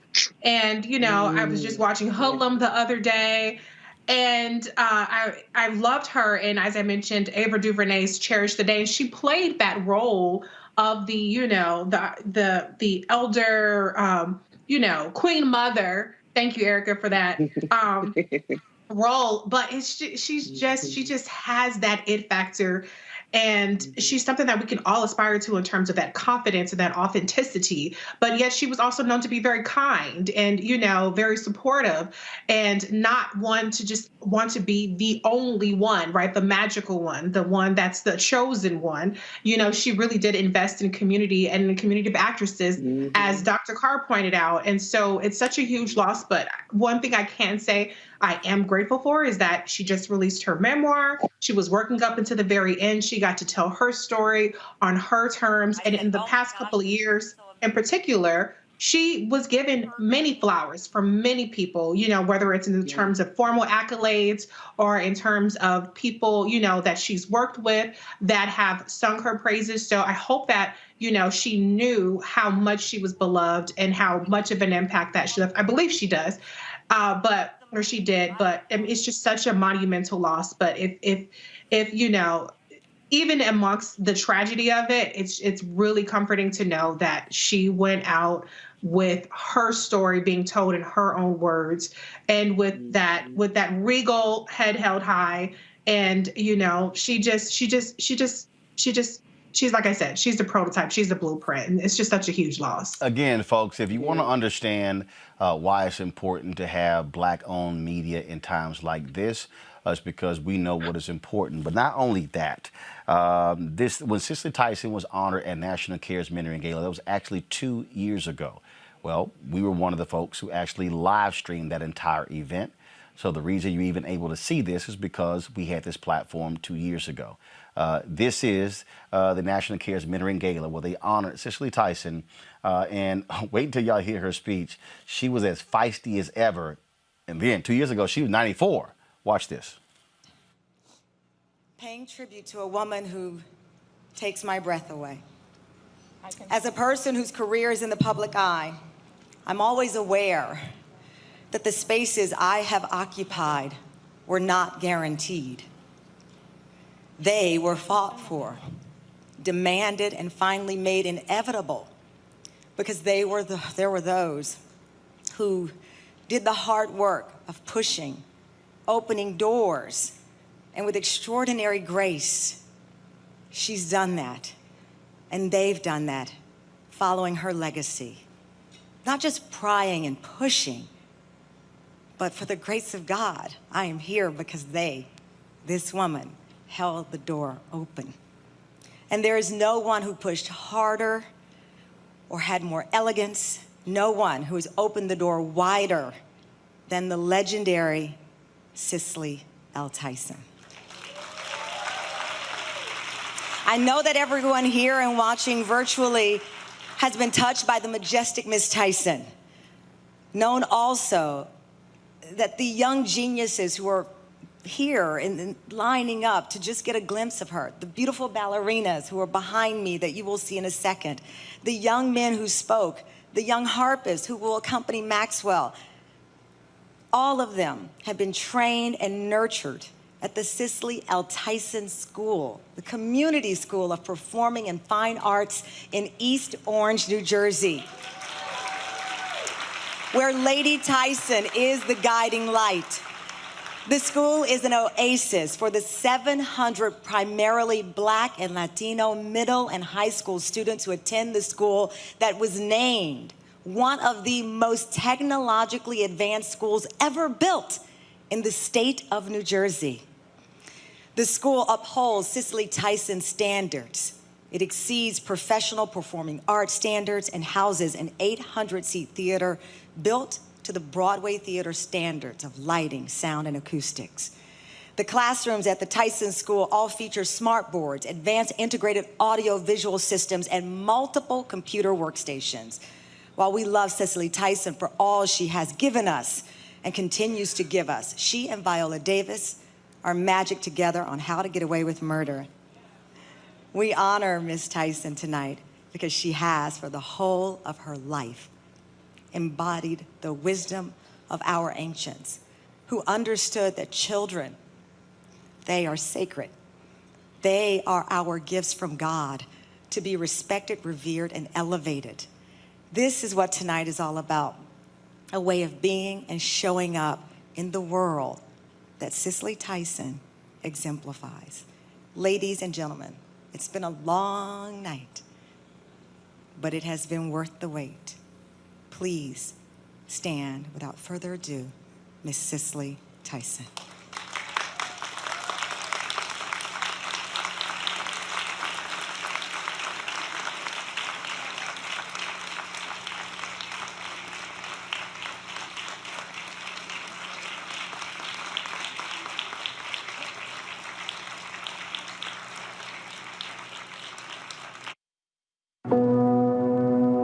So we're going to sit here and so we're actually literally, folks, we're playing this video from our YouTube channel. So once this video this ad skips, then we'll go right back to that. Go ahead.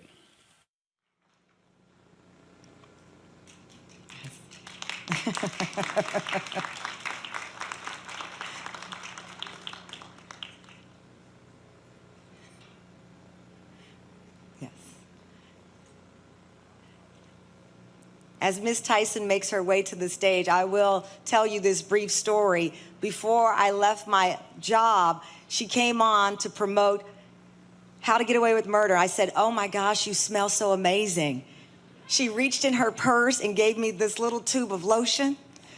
When I tell you I would kill you and the devil and anybody that looks like you for this lotion, it sits in my keepsake box of ancestors, and I look at it, I cherish it, and that speaks to just what she wants to give, the smallest of things and the largest of things to us all. So Miss Cicely Tyson.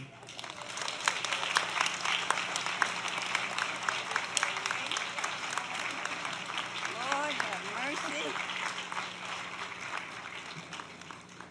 I think maybe you better hold that. I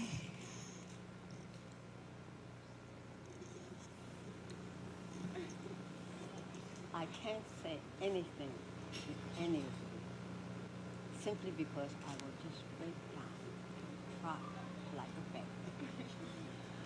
I am so proud of you, all of you, every single one of you.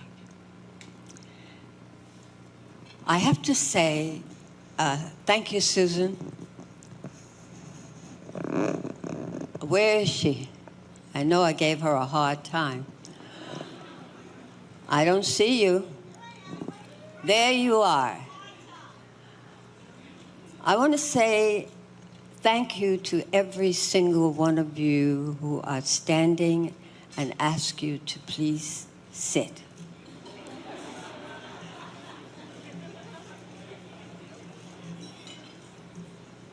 I thank you because I know that if it were not for every single one of you in this house this evening, I would not be standing here. It's important for me that you know that. I've been here for 93 years.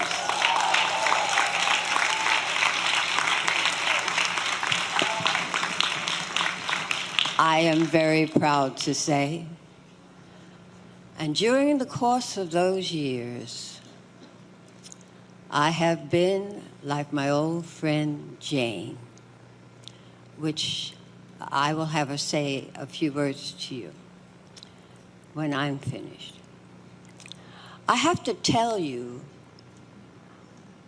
how I got involved with these children.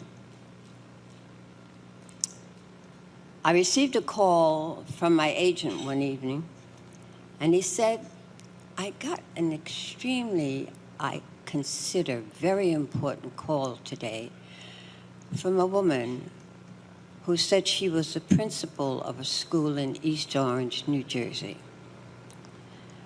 And they have decided that they want the children of that particular school to have a role model that is alive, that they can associate with, that they can lean on when they want someone to lean on to, and they cannot do it with their parents.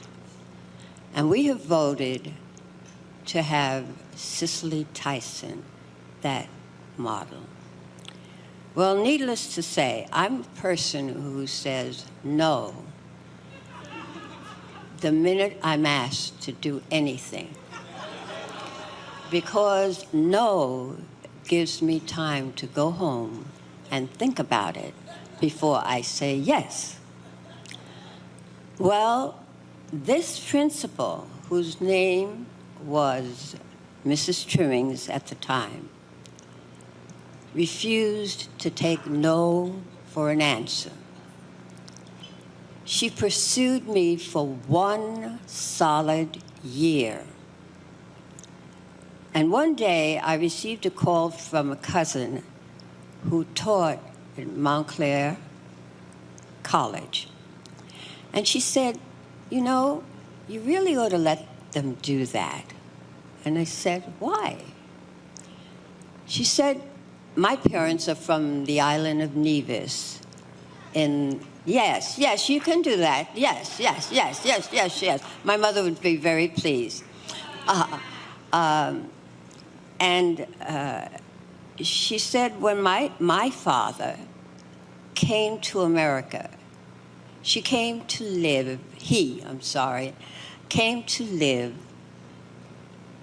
in a house with she and her father being my father's oldest brother. She said the house they live in is 6 blocks away from the school, and it is still standing. I took a deep breath, and I realized that this was a mission that I had to fulfill, that I was selected to complete the cycle of Tysons that lived in New Jersey. I anxiously put a call into Mrs. Trimmings, and I asked if the offer was still valid. She said, yes. I will do it, I said, with one exception. that you allow me to be personally involved with the students. She said, that's what we hoped you would say. And I want you to know that with all the acclaim and the praise and the validation that I have gotten through the years of my involvement with these children, they cannot begin to understand what they have done for me. I remember the first time I was asked to come and speak, and I looked out over the audience into the faces of these young children, and what I saw there hooked me for the rest of my life. I've been fortunate enough to have the state of New Jersey rebuild from a middle school through a high school. Last year, with our new principal, who is here this evening, would you please stand? Where are you? Yes, yes, yes. And we also have here a musical director who, I won't shame you. I will not. I will not. But anyway, she's also here, Miss Jean James. Yes? Would you stand, please?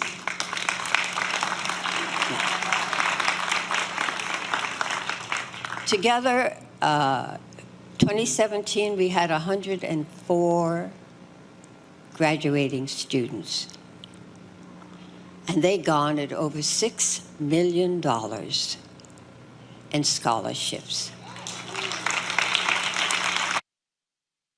All right, folks, again, talk about, we're going to return back to that in just a moment. In a few moments, we'll be talking with Susan Taylor, of course, who honored Cicely Tyson 3 years ago, her National Cares Mentoring Gala, which literally took place on Saturday. Also, we'll be talking with Reverend Jesse Jackson Sr. in a second as well. We'll go back to my panel, Dr. Greg Carr, Erica Savage-Wilson, Reese Colbert.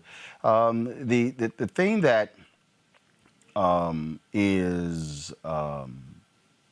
first of all, I am so great that her book is out. Mm-hmm.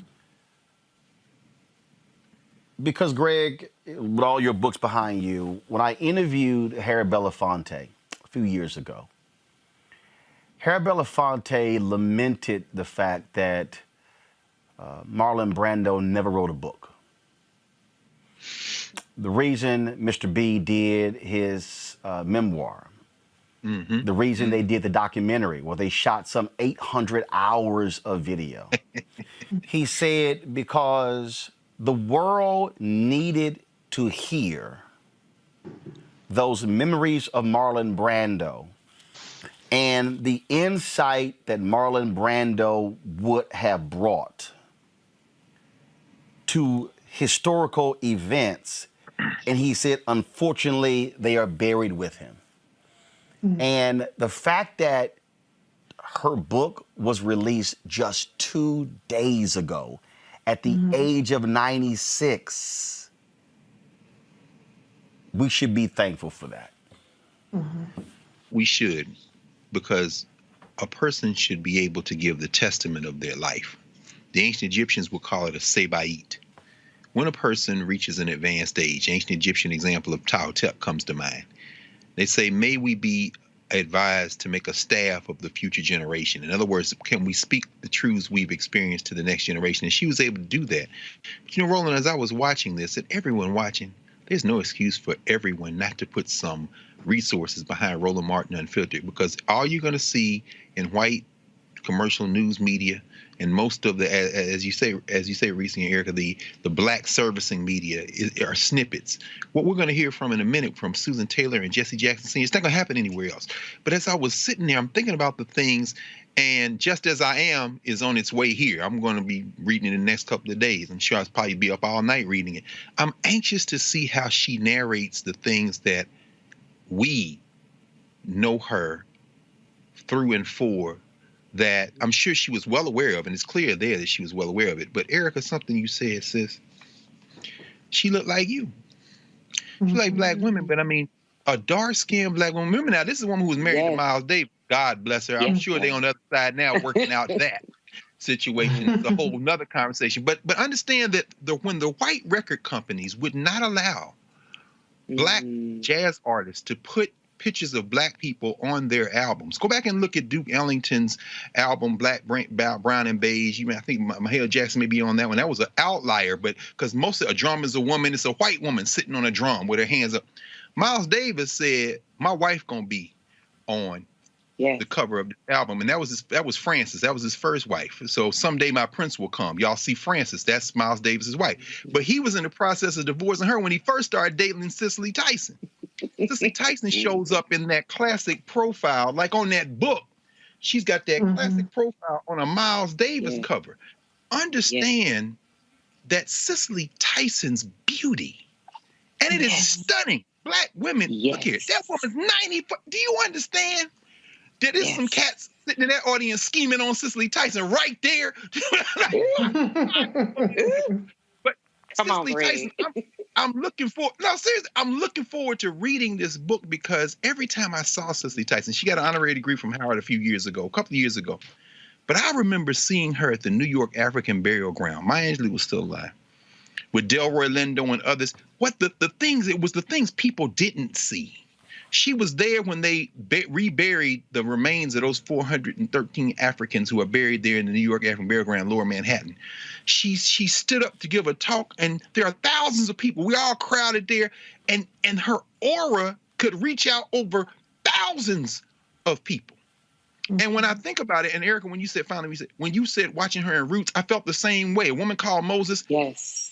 I was sitting here reminded of a film, maybe it was 72, 73, 74, called The River Niger, where she and James Earl Jones play husband and wife, and Glenn Turman is back from the war in Vietnam, and she's the thing that keeps that family together from a stage play.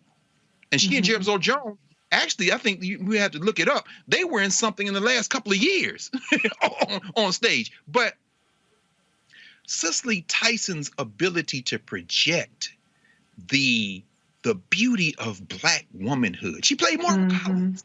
I'm just sitting here thinking about all the different people. And she turned down work and roles that did not meet her standard for the dignity of African people. And that, my friends, is a standard that I don't know too many people working in any commercial-facing media of African descent can meet today, even those applauding for her on that very stage. And I ain't gonna name nobody, but I'm glad it came right there at that moment. Yeah, I'm gonna stop.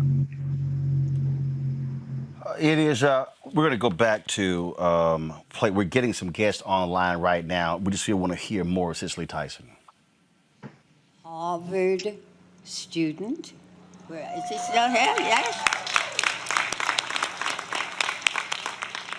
We have 6 or 7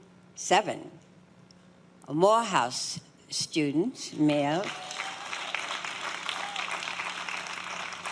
And we have 4 young women at Spelman.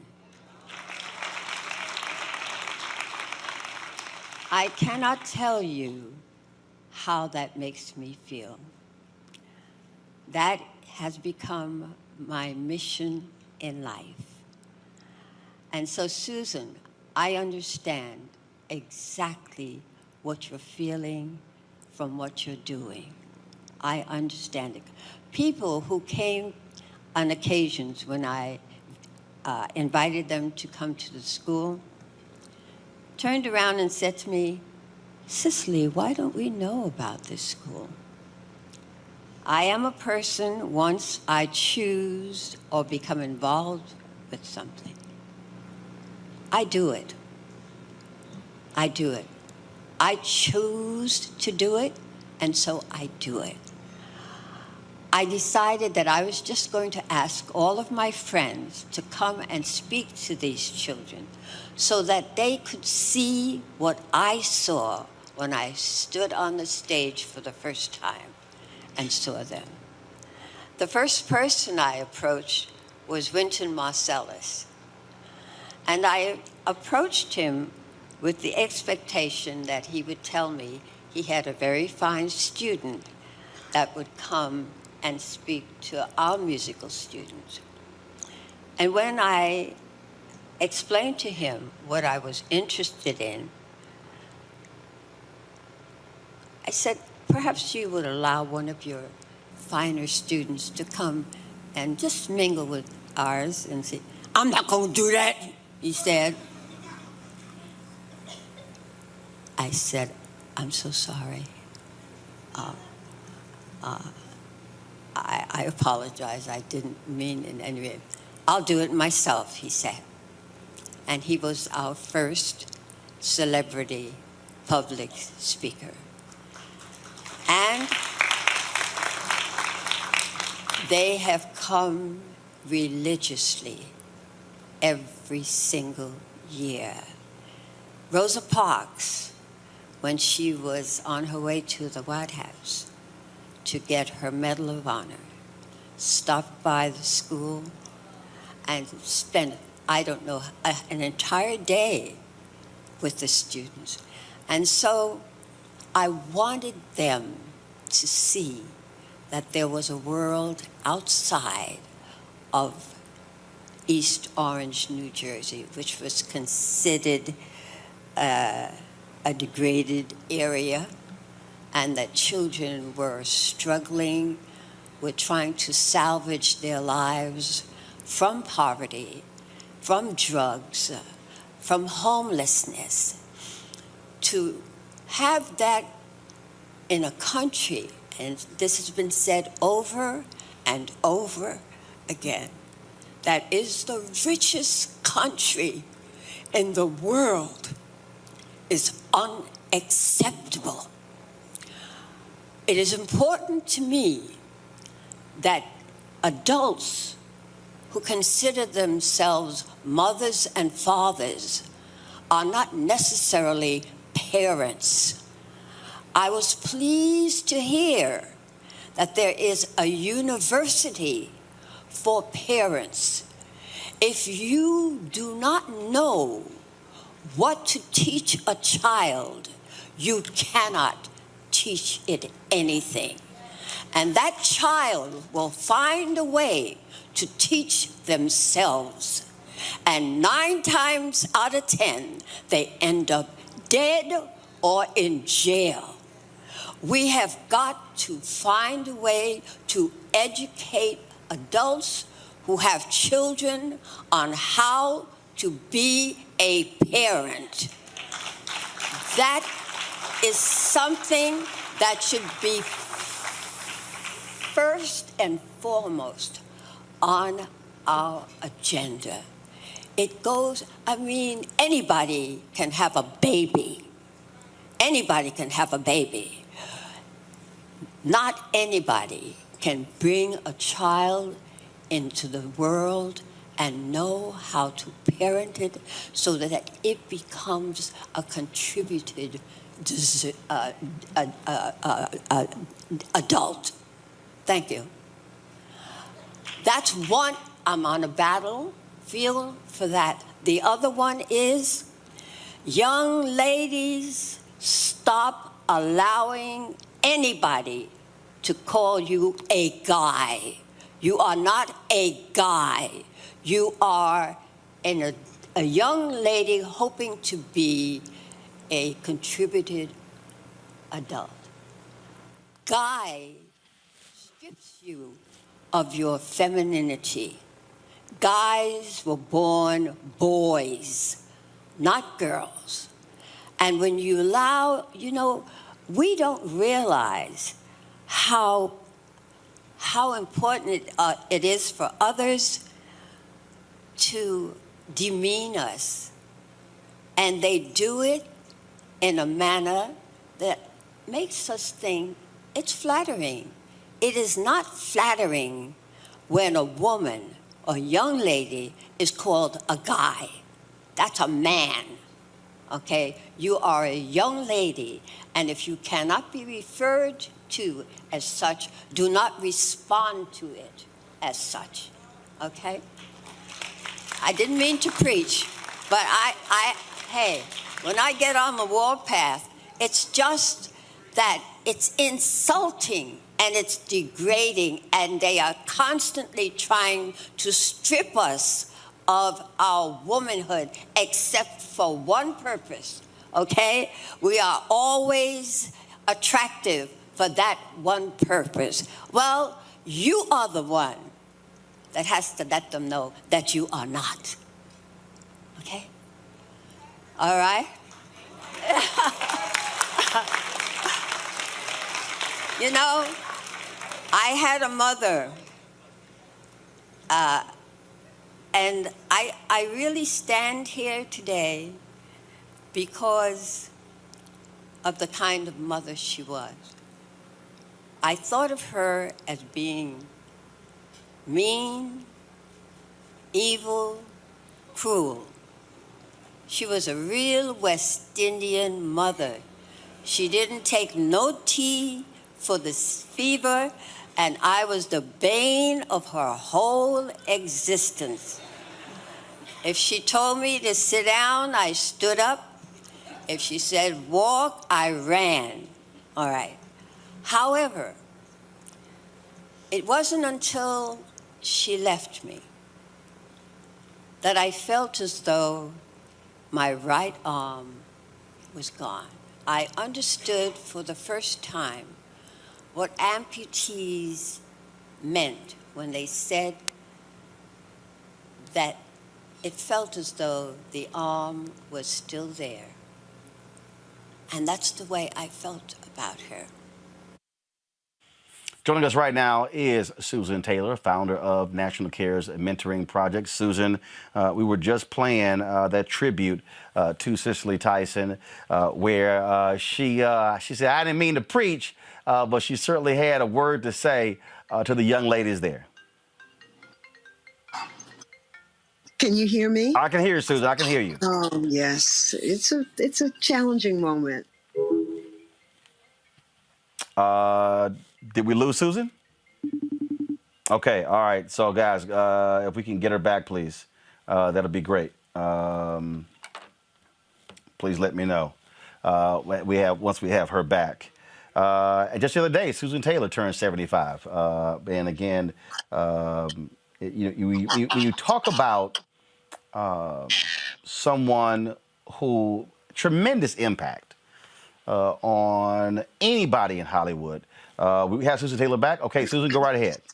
I was just saying that, high heels, high standards, high style, and high heels to the end. Just an extraordinary human being, a neighbor. Our parents were from sister islands, hers from Nevis, mine from St. Kitts. She lived down the street from me. Just a beautiful, have dinner with her and you're going to eat grass. She took care of herself, very, very health conscious and so very beautiful and very delicate in one way, two opposites, delicate and fierce at once.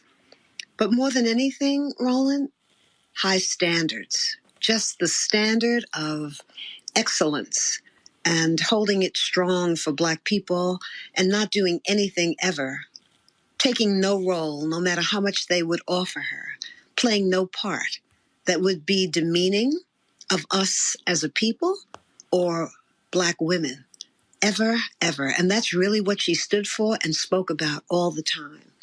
And going out to her school, there's a school named for her in East Orange, and I visited there frequently with her. I think you were with us the night when her students danced and one played the harp. Yeah, that was. We were actually just showing that. We were actually just showing that. Oh, okay. Oh yeah, because we also live streamed it that night. So, yep.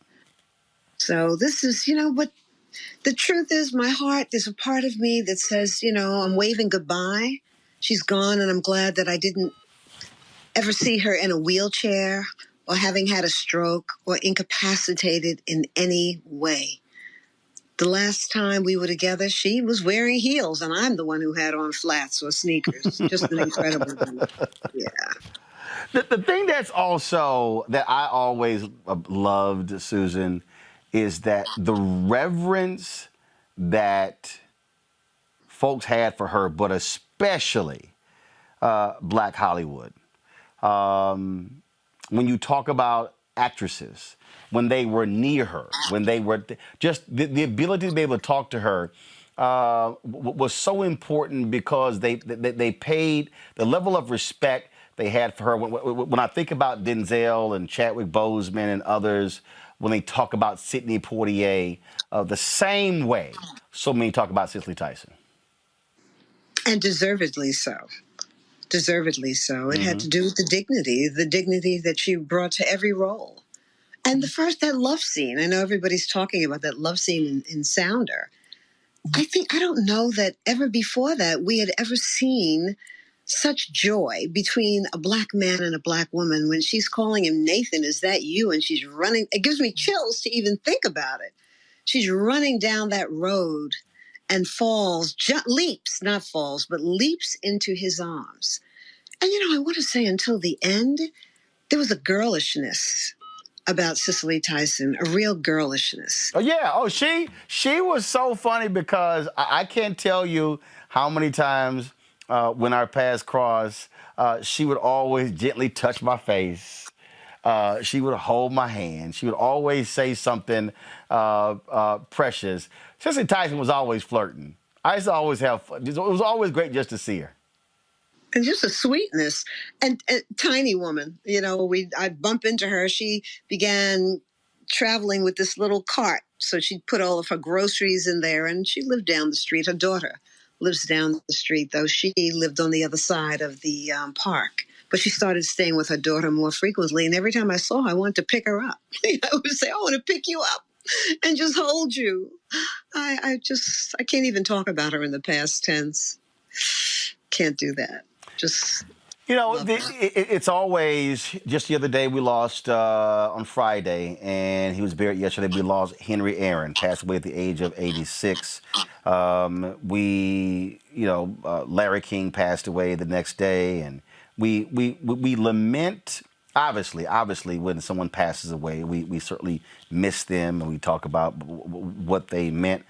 But that's also why, Susan, it's vital that you do something with the days that you have. Yeah. Because there's nothing worse than, frankly, passing away and no one misses you. That is not the case with Cicely Tyson. Not at all the case with Cicely Tyson. And look at the greats we have left.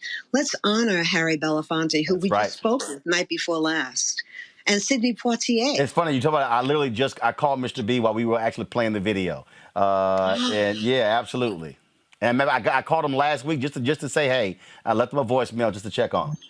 And, and that's what we have to do. She lived down the street and he lives around the corner. This is the Upper West Side, of Manhattan. And Harry Belafonte is still just so vital and strong. And that was Cicely Tyson until the end. And I'll tell you, though we're going to miss her, I know I'm going to miss her. I am so happy that I just didn't see her daughter Marlena rolling her down the street in a wheelchair. I'm glad she didn't have a stroke. I'm glad she wasn't infirmed in any way. I don't know what caused the passing, but 96 is a lot of living. That's a whole lot. And we know how to accept birth, but we don't know how to accept death. And it's a transition that we're all going to make. And so what we do is let's lift up her life.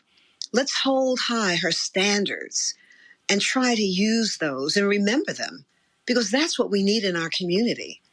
That's what we have to really sort of inculcate in our young people. Stand for something. Stand for something more than making another dime, another dollar.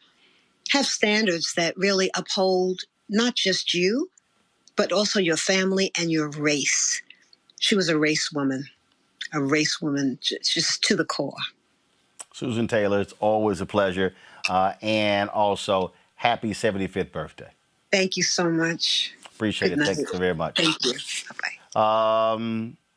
Tomorrow, folks, we will absolutely pay further tribute to Cicely Tyson. I want to bring back in my panel: Greg Carr, Reese Colbert, Erica Savage Wilson. The thing that Susan said there. She says we can accept birth, we can't accept death. Everyone will go that path. I saw the video the other day where Larry King said, "Look, I think about it." He said, "I fear it." I gave an interview with somebody, and actually it was I think it was with the Jasmine brand. And then I think the question that she asked was, she says, "What do you fear?" I said, "Death." And people have asked. It's very interesting. People have asked, "Oh my goodness, Henry Aaron, he was 86. What did he die of?" I said, "He was 86." I said, his wife said he passed away in his sleep. Cicely Tyson was just giving interviews. In fact, Monique Presley sent me talk about, again, her last tweet. She sent her last tweet. There was a tweet that went out actually 5 hours ago. But that was a tweet from her people. She always signed the tweets with her initials. I'm going to pull it up, and it's actually quite fitting. This last tweet, Erica. This is it. It was at 4:56 p.m. on yesterday, and the Variety story announcing her death literally was almost 1 hour. Almost to the hour. 24 hours later. This is what she said. The Amanda Gorman. Your words remind us that we will rise, rebuild, reconcile, and recover. Thank you for your words and light, CT.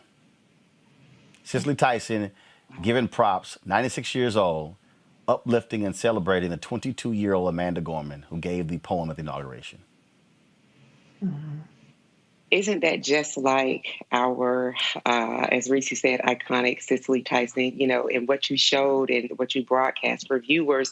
There she was, surrounded by children and talking to adults about their responsibility and ensuring that the child that they have within their care, the outcome of that child is that they are a productive, giving citizen into the earth. That is the purpose of parenting. She talked about anybody can have a baby, but the job, the actual dedication, the dying to yourself and actually saying that I am going to do everything within my power to shape this human, because this human has to live outside of the walls of their home. They're only with parents for a short period of time, and then they're out into the world. And I talked about when she was at the Power Rising Summit in 2018, that she was talking about the work that she was still yet doing, projects she had upcoming about education.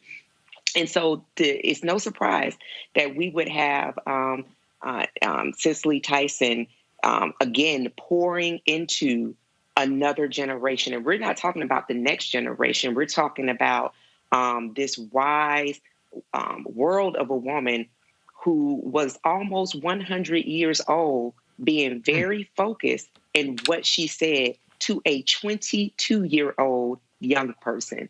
Would we not all be better if that were the perspective and lens that we came from? And not saying that we're not, just thinking about, the work that Greg does with engaging students on a daily basis, the work that Reese, the work that you do, but just to be very focused in that lane to say that what I have, I'm going to make sure that it's not just for the next generations, but those that are yet coming. And it also made me think about that interview that she did with Gayle King a couple of days ago, that an interview she did with Gayle King a few years before that. And she was always, with her words, very much so sharp. And she said what she said, very much so graceful. But she talked about, she was on the ladder, and she talked about holding on to those rungs. And that always has stuck with me. And in that, she talked about how Black women are holding on to that last rung. The top of the rung, you have white men, white women, Black men, then a Black woman. But because our fists have been trampled over so much, and we have this unique perspective, we're able to look up and that grit that's developed that will hang on. And besides hanging on, we also pour into. So what a legacy. And as the indelible Susan Taylor pointed out, that she lived a good long time, but she worked in her high heels as the beautiful Cicely Tyson doing that work. What an incredible legacy in having released the book. Reese. Yeah, it's just really remarkable to see visually that speech, and it's fitting too that her tweet is speaking life and love and empowerment into Black women and Black girls. I mean, it was just really, really striking that the first thing she did, she didn't take in the crowd that was applauding on their feet. She took in the beautiful faces of the young Black women and Black men, our children, that were on that stage. And it just speaks to her character and just the kind of person that she was, that she really was focused on lifting up others behind her and really deliberate in how she wanted to model Black excellence and her regalness and things of that nature, but it was from an authentic place. And so I think it's just really beautiful to see just how true she was to that throughout her entire life. It wasn't just on the screen, but it was in her philanthropic work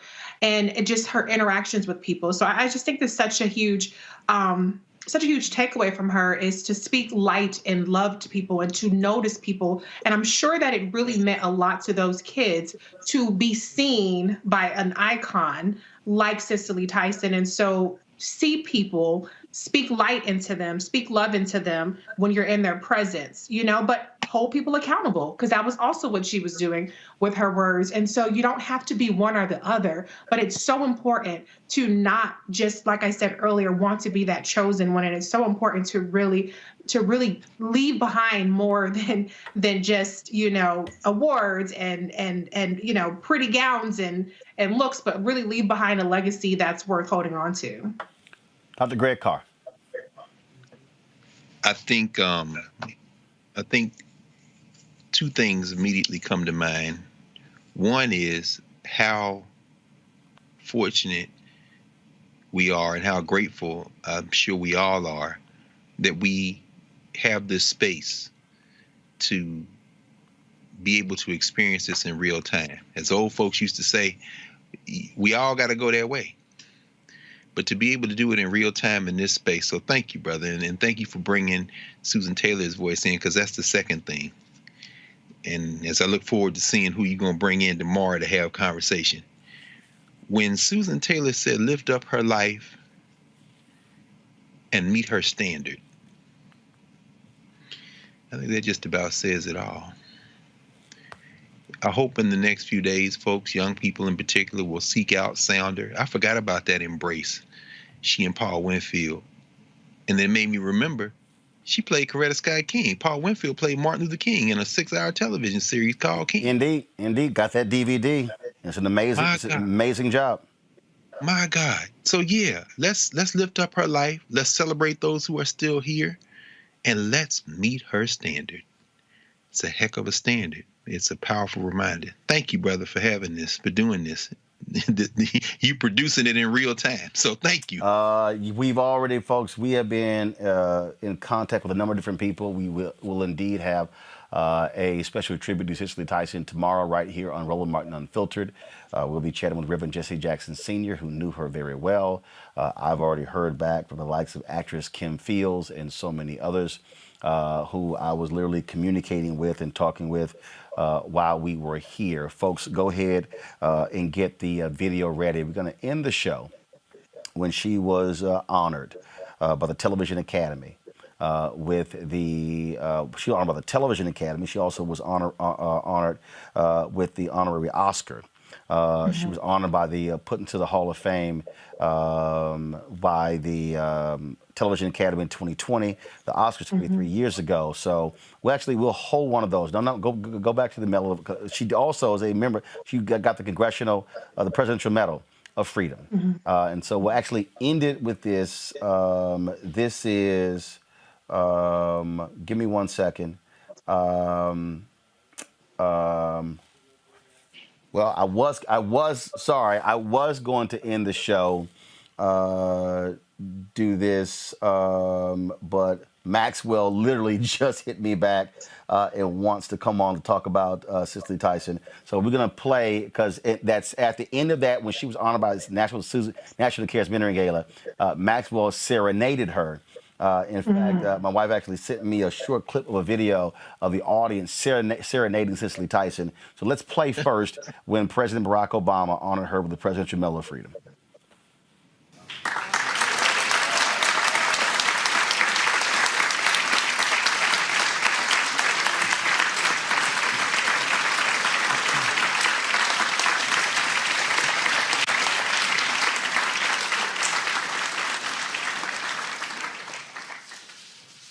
For 60 years, Cicely Tyson has graced the screen and the stage, enlightening us with her groundbreaking characters and calls to conscious humility and hope. Her achievements as an actor, her devotion to her faith, and her commitment to advancing equality for all Americans, especially women of color, have touched audiences of multiple generations. From the autobiography of Miss Jane Pittman to Sounder to The Trip to Bountiful, Cicely Tyson's performances illuminate the character of our people and the extraordinary possibilities of America.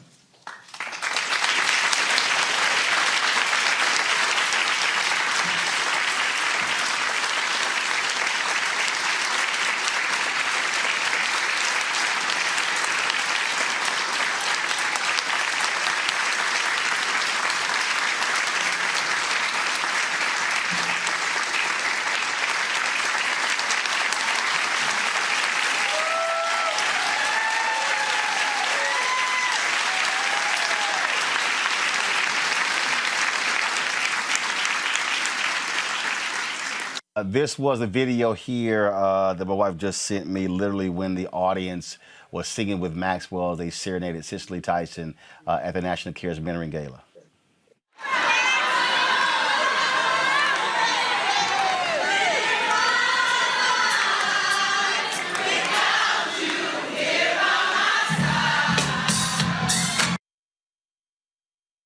There was a short clip there. I thought she had something longer there, but again, that was we were there. It was amazing to watch. Y'all, do we have Maxwell? All right, we're gonna pull him up in a second. I was going to wait until tomorrow. Kim Fields would be tomorrow.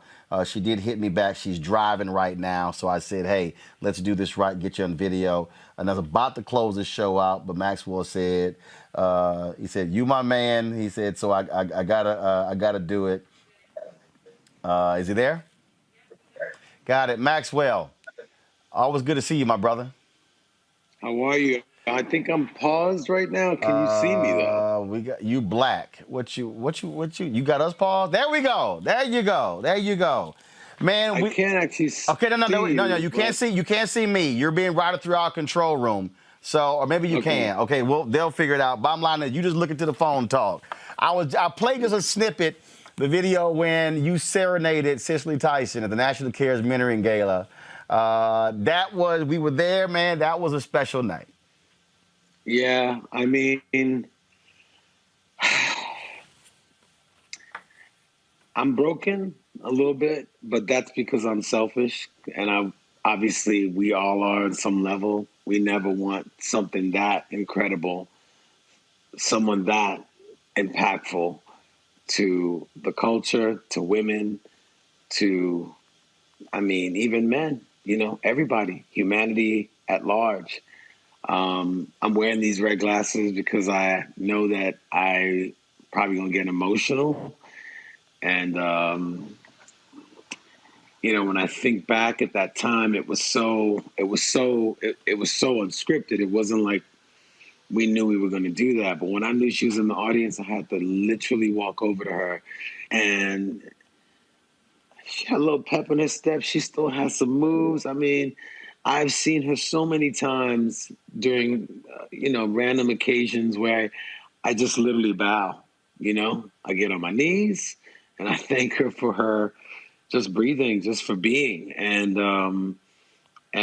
this is a tragic loss. amidst so many incredible advancements in women. But I guess maybe in some ways she probably felt her work was done and that her impact was. I don't know what to say. It's just. How does it feel? How does it feel? First of all, people love and adore you. They come up to you. They praise you. But how does it feel to meet a legend? You said you bowing down. You know, people will say, "Oh, but you're peers." But No. But when you meet a legend like Cicely Tyson, no, I am not her peer at all. I am standing on the shoulders of shoulders of shoulders that led to who she is, to be able to be to be able to even breathe the same air as Miss Cicely Tyson. I will never consider myself as her peer, because what I've had to experience in comparison to what she's had to experience, not only as a Black woman, but as a woman in Hollywood, you know, I'll never understand that. I'll never know that. But she knew it, and she forged ahead. She tore the wall down, and she made it possible for Amanda Gormans. She made it possible for Beyonce. She made it possible for India Aries. She made it possible for Kamala Harris. She made it possible for Oprah Winfrey. She made it possible. She made it possible. She made it possible. It's very different. The Black woman's experience is completely different from the Black man's experience. It's not less, it's not greater, it's not beneath, it's not above, but it is distinctly different than any experience as a person of color. And so when I met her, I knew indeed that I was like looking at royalty. And you can ask the people that walked her in, I got on my knees and I bowed for that woman. Because I knew that it is not easy to get to this place.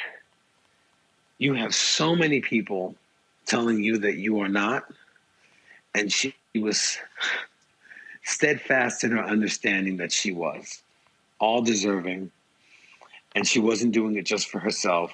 She was doing it for the legacy that she would be leaving behind for so many other women and men to take heed and to take note of.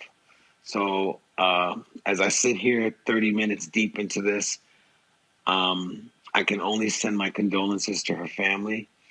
And I hope that they are feeling the love and the impact that she's given us. And I unselfishly would like to let them know that if they need their time to grieve, if they need their time to whatever they need their time for, because in the social media realm, you know, it's instantaneous, and we're all human beings. And when we lose people we actually know, not people we know from, you know, television or whatever it is, there are real people who actually know Miss Cicely Tyson.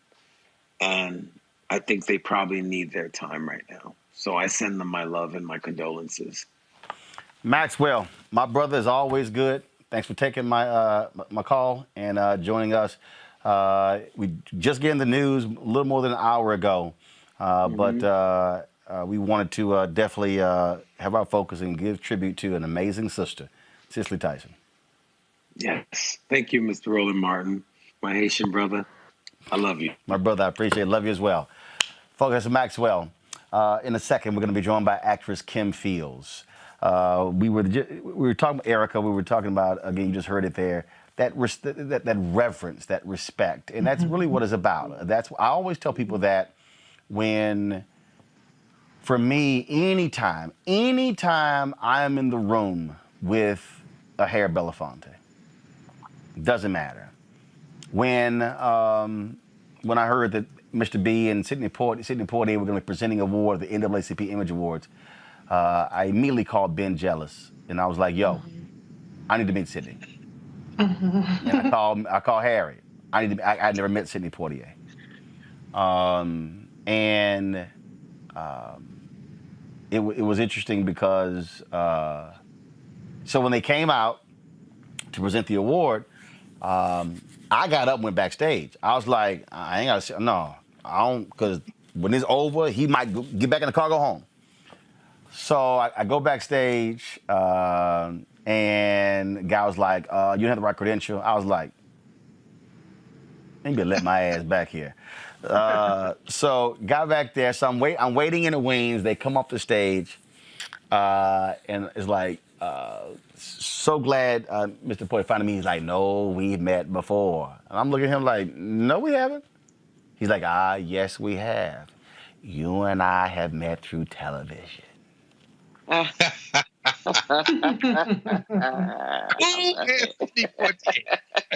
And he begins to talk about how he enjoys my work. And I'm like, nah, bruh, that was the same. See, this is what I think it's what I was saying.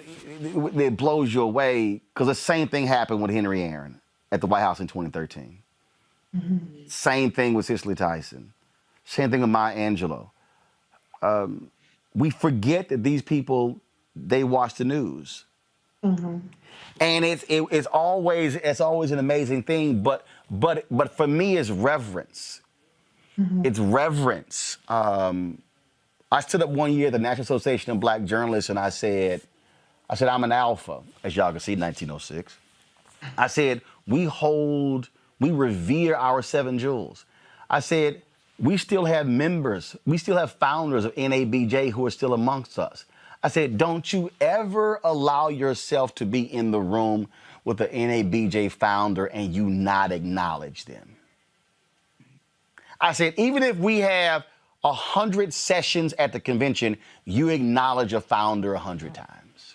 That, to me, I think anytime I see folks like Maxwell, when they approach Cicely Tyson, they are, in essence, have that level of reverence for a legend, for someone who's an icon.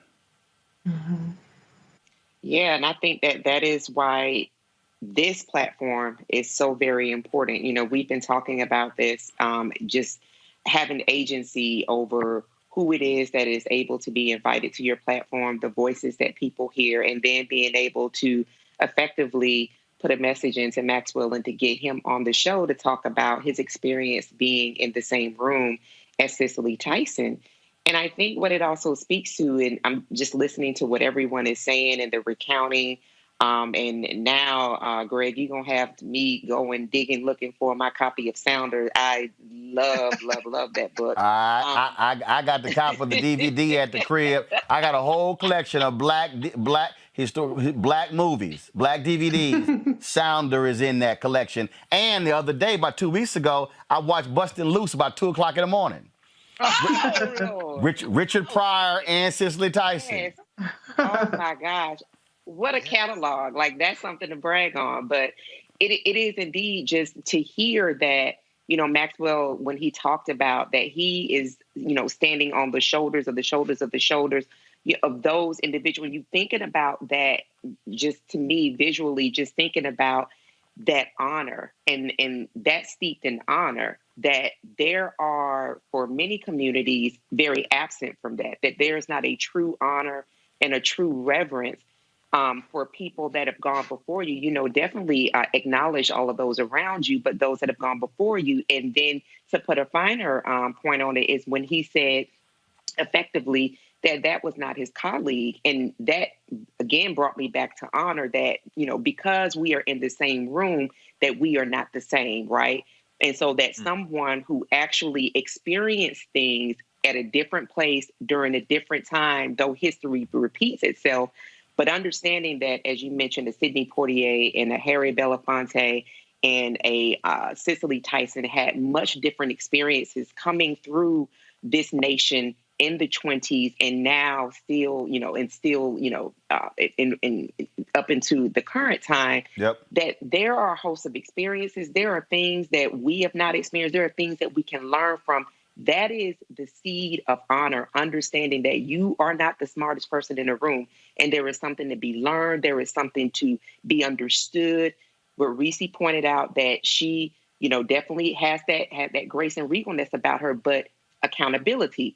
She will hold you accountable through her words. So understanding that it doesn't have to be one way, as Reese said, that kind of historical presence, the ability to not just survive, but to live and to be an authentic storyteller, which that's the community that we come from, having the honor to actually sit, reverence, reread, and actually learn from that is really kind of what we really see when we see people's lives that kind of build to a certain place. There is a seed of honor that has been placed on their life to understand that there is something to learn and engage from people who have traveled a way that we've not ever known before.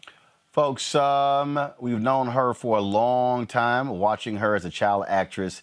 Joining us right now is actress Kim Fields. Kim, welcome to Roland Martin Unfiltered. Hey, brother.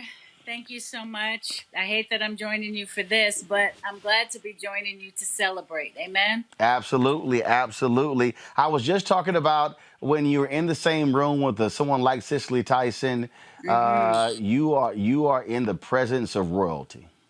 Absolutely. Absolutely. The first two words that I could think of, and actually, I heard from you that this light has transcended, is how I'll put it. But when I heard it from you, the first two words I could think of was all hail. All hail. And then the next two words, bow down. The thing that I for you as a Black female actress, what does Cicely Tyson mean? I mean, I see how brothers, I see how when Denzel and Sam and Chadwick and Michael B. Jordan, when they talk about Sidney Poitier. Yeah.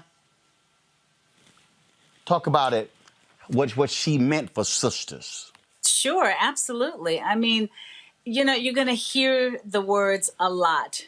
Groundbreaking, trailblazer, but it's truly authentic when you place those monikers on Cicely Tyson.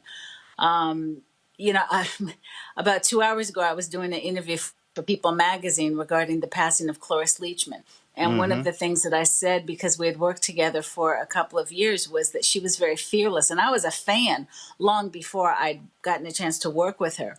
But I think I would also apply that in 100-fold to Cicely Tyson, that element of being fearless and matchless in her fearlessness.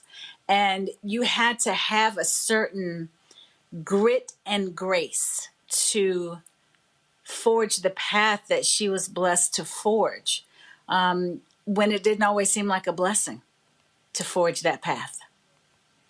That was just the other day, somebody had posted, there was an article that was done where a New York Times writer had written that about Cicely Tyson, that she wasn't that basically she wasn't good looking. It was something along those lines. And folks are like, how the hell did that even get in print? Right. This was a sister who was the polar opposite of Alina Horn. This was a short, small, dark-skinned sister with a gap in her teeth, and like all those things. And so forget just being a Black woman. How Hollywood? Oh no, this is not how we want to view a Black woman. Because look, they kicked out Dorothy Dandridge. Again, that was sort of this model for what they wanted. And if you were a dark-skinned sister, you had to be basically the maid. Exactly. So you got to put all that on top of what she also had to endure. Absolutely. Well, it's one thing to endure it, but then to endure it publicly, to endure it in the face of all that the culture and that we were going through as a people, not to mention her own generation. So she was forged in fire in a number of areas, in a number of ways, in my opinion. And I love, like, her Blair was just telling me that her book just came out, and 2 days ago. Yes. And so he was saying how he was so glad she was able to see it and to talk about it and to share and to pass everything down and to have so many gems and takeaways. He was so thrilled about all that. But here's the thing for me was the cover of her book is so striking. And of all the pictures, because we will see thousands of photographs of Cicely Tyson today and in the days to come. I love that she chose that as her cover, because that's so indicative of her beauty and her uniqueness and her strength and her power. And I'm not going the way of everybody else. I march to the beat of my own drum, and people talk so much about having a seat at the table. And to me, Cicely Tyson made the table, made her chair, and looked at you funny if you just rolled up on that table without her allowing it. Kim Fields, actually, the article I was talking about, they were referring to Shirley Chisholm and not Cicely Tyson. But the reality is, we know how Hollywood operates in Cicely Tyson. So I can't wait to read her book, where she really just lays bare what she had to deal with as well. Sure. But like you just said, though, Roland, the fact that she yes, you were talking about Shirley Chisholm in that article, but that still was a part of Cicely Tyson's journey and how she was regarded in a medium, in an industry that is so very visual. And at a time when all of these other what society was deeming as beauty, and she would not back down. She would not change who she was from the outside in, nor from the inside out. Kim Fields, I appreciate you sharing your thoughts with us on such short notice regarding the great Cicely Tyson. Thanks, bro. Appreciate it. Thank you so very much. Yeah. In a moment, folks, and again, I was prepared for us to end the show. Then all of a sudden, folks start responding. In a moment, we're going to speak with the great actor Danny Glover. I've reached out to him, and he's going to join us. And then actress Erica Ashe will join us as well. This is and this is. I say it all the time, Reese, Greg, and Erica, but this is precisely why. This is precisely why I created this, and why we have to have it, because we have to do this for our own. We can't simply depend upon others to pay them proper respects, and that's why it matters. That's why it matters. When I think back growing up, when Ebony would put out a special edition, when Jet Magazine would put out a special edition, and this is why I keep, and other black folks in black media keep getting mad at me, so I keep telling them, hey, y'all gotta have relationships with other folks, so when things like this happen, you can pick the phone up at a moment's notice, and you don't have to run what they told Associated Press or what they told the LA Times or the New York Times. Our audience can get it directly from them. Mm-hmm. That's right. Why that matters. Y'all, is Danny ready? Folks, welcome to the show. My man, Danny Glover. Danny, how you doing? How you doing, brother? I'm doing great. I have not forgot about me. You were supposed to have a gumbo cook-off, and little San Francisco Bay Area gumbo you were talking that trash about. So oysters and other stuff you were talking about. But we'll get to that another day. I just got to get your thoughts, man, just about the life and legacy of the amazing, stunning, regal Cicely Tyson. She belonged to us particular, whether they are mothers, whether they're our sisters or our lovers, but she belonged to the world. She was just extraordinary, those moments, when you would see her. Not only did she light up the screen, she she had her own way of dignifying who we are. I could go on and on. I remember seeing her the first time on Naked City. Way back then, I was a kid. You know, it is really one of the powerful translations of who we are in every ounce of her body, in every ounce of her work, in every time she opened her mouth. I can't say enough what it was. You know, basically they used to talk about her playing every role, but every role that she played was essential and important to establish a code, to establish a presence of being beyond. She was something incredible. This was, when you would meet, you see the big screen, and she just so large with her talent. This was such a small woman, but just had supersized giant gifts. Without a doubt. You know, without a doubt. I mean, you said it right, and you hit the nail right there. And she is even when you watched her in something that had aired years ago, that a movie or a series that had aired years before, there's something where she just stood out.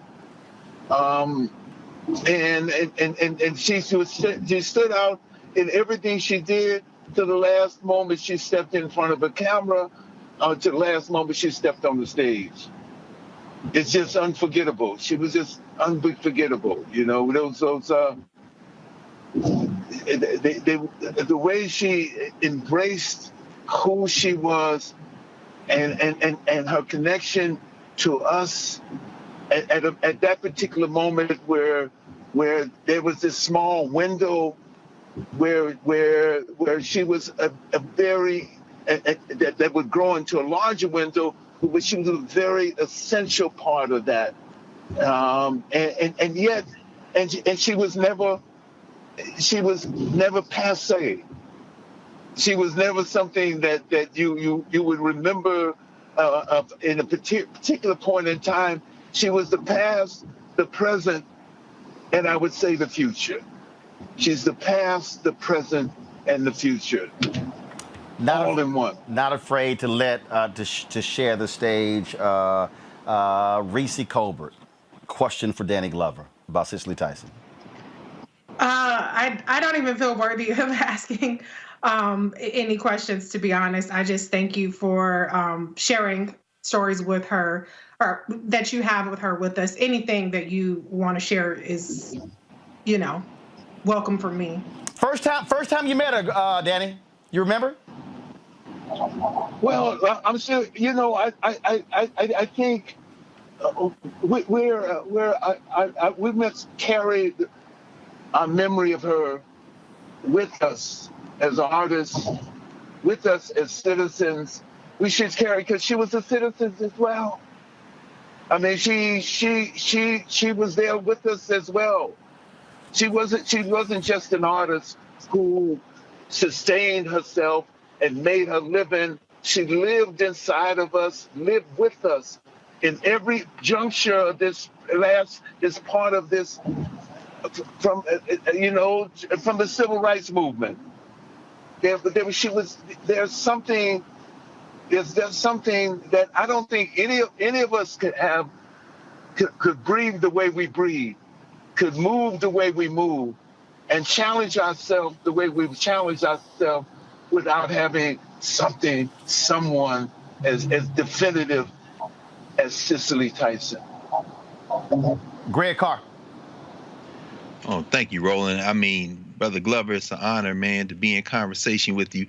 As you were talking about her, when you said she belongs to us particularly, even as she belongs to the world, It reminded me of a film that I show my students, that film you did, To Sleep with Anger, Charles Burdett.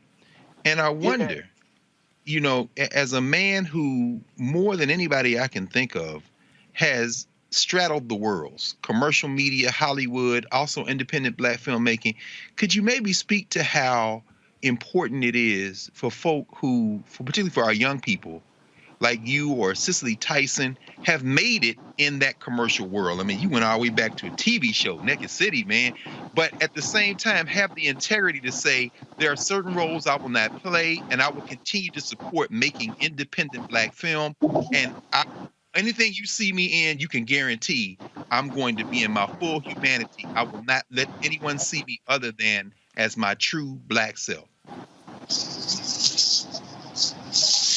I mean, I think it's essential for us to support independent black media, independent films.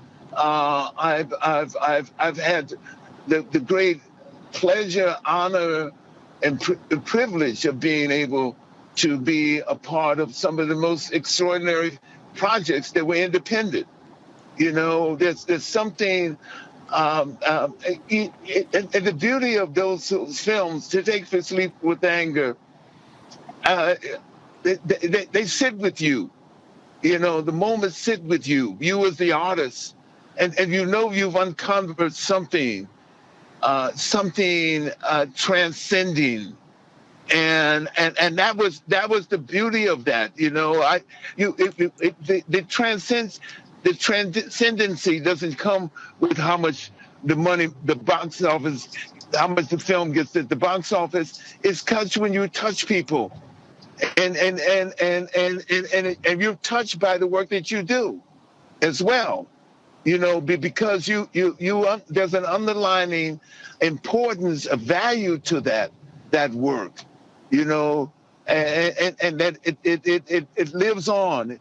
You know, in terms of making, I don't want to say make a statement, but I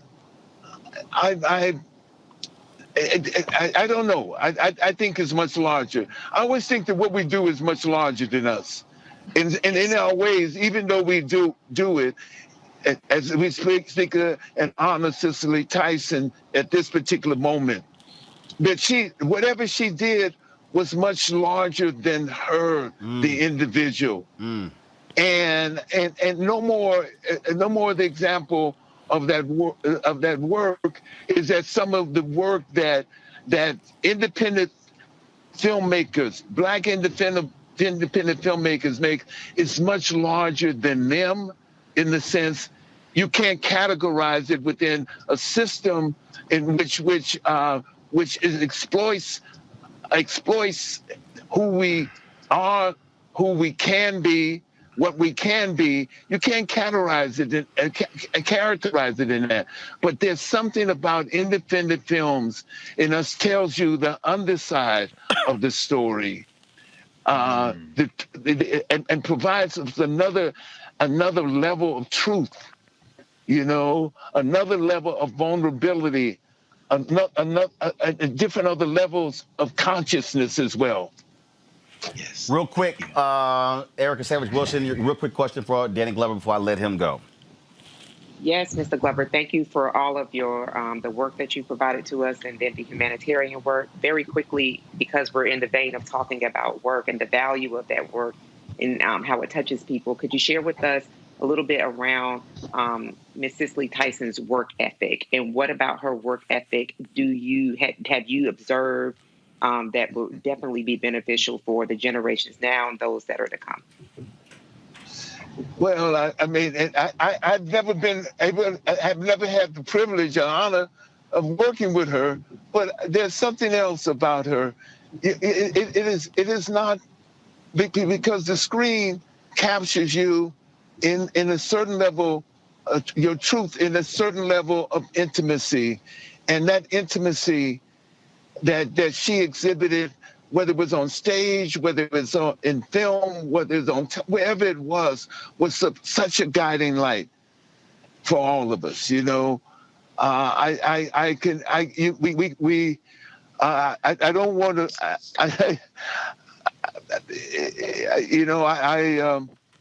I can say that much. I'm proud to be a part with hope. I'm proud to be part of the lineage and the foundation that she laid. Danny Glover. That's what I said. My brother, is Yes, sir. always a pleasure. I appreciate your kindness and your friendship for you joining us, and always. And let me say this right now for everybody who's listening: Danny Glover is always taking my phone calls. Doesn't matter when I was at CNN or TV One, or just to call, just to say hello. He always takes the phone call. So, Danny, I appreciate it, my brother. You appreciate you very much, Roland. Thank you, sir. All right. Yes, sir. Take care. Be well. Be well. You too now. I just sent Greg a text to Tyler Perry, and I said to him, in this age of COVID, these are the only homegoings we really have. They had the funeral for Henry Aaron. Very few people were there. The church was almost empty. When Chadwick Boseman passed, the family had a service in South Carolina, but there wasn't, what we normally see. There wasn't one when Reverend Dr. Joseph Lowry passed away. Obviously, there was a massive one for Congressman John Lewis. But again, I go back to why black media matters. It's in moments like this, not just in life, but also in death, where we do what we do in honoring our own. I saw one of the networks, they broke in. First of all, they broke in very late, and then when they did about 60 or 90 seconds to Cicely Tyson and went back talking about COVID and the Republicans. As far as I'm concerned, that I can talk about that every day. That can wait. Yeah. Roland, as someone who now has been honored and privileged enough to be one of the many who've ridden shotgun as you have held public, made people, invited us into public rituals of grieving. Muhammad Ali, for example, I'll never forget, you covered that whole thing from beginning to end. Leah Chase, the tributes you've done. Every time somebody makes transition, you convene. And this moment here, and I echo what Erica said, again, it makes this space so important. The convening that you're doing here, which is allowing people to grieve, allowing people to celebrate, allowing people to put things in combination that won't be combined anywhere else. When Kim Fields said she just left an interview on Cloris Leachman, they're going to spend more time talking about Cloris Leachman. And Cloris Leachman is an important actress, very important moment in American popular culture. But there's not going to be someone who puts Cloris Leachman in the context of Cicely Tyson anywhere else other than this moment. This becomes the homegoing. The other thing is, I'll say that I've been to a couple of these virtual homegoings, and you can trust our people to turn anything into the best it can be. I went to Marcus Garvey Jr.'s funeral. Now he was in Florida. It was a small crowd, but the whole world was assembled there for Marcus Garvey Jr. Marcus and Amy Jakes Garvey's oldest son, who just made transition a couple of months ago, and it was a professor at Howard, Victor Zizzenio, who was a longtime associate dean in the School of Architecture, a brilliant brother who was one of Kwame Nkrumah's deputies, worked there, a Ghanaian. And when I tell you that black folk have turned these virtual, there were about 500 people in this funeral. They got the video tribute, they got the digital doves. I mean, his son, I'm very close to his son. He's one of my former students, Yofi. I said, Yof, you Africans done turned this thing into about as good as it can be turned into. And I think that's what we're realizing in this moment of COVID. This is a bigger homegoing than Cicely Tyson would have in real life that we're having right now, Roland. I mean, we do what we have to do in these places. Joining us right now, you're seeing her in Survivor's Remorse and so many other shows as well. My good buddy, Erica Ash. Hi there. Erica, it's always great talking with you. I hate to do so under these circumstances, but we are certainly saddened by the death of Cicely Tyson at the age of 96. But we're celebrating an absolutely amazing life and career. Absolutely. I mean, 70 years that is more than a lot of people's lifetimes, especially, given last year and how many deaths we had so soon and so young. She was beyond a trailblazer. When we think about the the Me Too movement, and just how Black women are not really represented in Hollywood, this is someone who found her space. She found her spot, from early on. I mean, Emmy nominated, Emmy winning, Tony nominated, Tony winning, Oscar nominated. Her whole career was just definitely a model for any actress to pattern their life after. And, I think she did what she came to this earth to do. It's always heartbreaking and sad to lose an icon. But, I think more of a celebration is certainly in order for Cicely Tyson's life and legacy. As a young actress, just one, did y'all paths ever cross? You know what? Yeah, they did. I was actually on Broadway in New York, and I had stopped off at a juice bar in Upper West Side, and she just strolled in, I guess, to get her daily juice, and I low-key freaked out. I did. It was one of those moments because, you see people who are really just effectively doing the craft. They've honed their craft. They've been working. And, you just know that I knew her from so many movies growing up, and just to kind of see her. And she was just so low-key, so easy, and just very kind. That was the only time our paths crossed. You speak to her? Of course. I'm just checking, because some folk, I've asked that question before, and folks like, I was just too scared to say something. It took a second. I'm going to go ahead and give you that. It took a second, because for a moment I was like, but then I was like, you're never going to get this opportunity again. So, I was like, hi, Miss Tyson. And she's like, oh, hello. Just really, we didn't have a long conversation or anything like that, but I loved the way she reminded me of how I move around. You just never know. There was not this big fanfare. She didn't expect to come in and jump the line. It was just, she had a rolling cart with her, actually, and she was just there getting her daily juice. It was very is that you? Is that me? No, that's not me. We're good. Well, Erica, I know you were shooting. Yeah, I'm actually still in my dressing room. Well, I appreciate you stopping for a moment to share with us just your thoughts about Cicely Tyson. Well, thank you for giving me the opportunity to do so. I mean, the fact that I even get to speak on such a legend is really an honor, and I'm grateful. She was one of those people who really, really left her mark. She won't ever be forgotten. Well, I love you, so I had to hit you up. So glad to have you with us. Thank you. I appreciate you, Roland. I appreciate it. Thanks a lot, y'all. Actress Erica Ashe. Maxwell sent me this photo here. Boy, you want to talk about an iconic photo, Reese? This is Cicely Tyson and James Earl Jones. Yes. My goodness. Yes. Wow. Just magnificent. I have never met James Earl Jones. Our paths have never crossed. I've said yes, and that's one of the things I said. Look, I need to meet James Earl Jones one day. Our paths have never crossed. I've never been in the same room with James Earl Jones, so I'm trying to figure out how I can fix that. He recently turned 90 years old as well. Wow. We will, as I said, folks. That's from their play, The Blacks, Jean Genet. That's a landmark play, early 60s. Man, you digging in the crates right there, brother.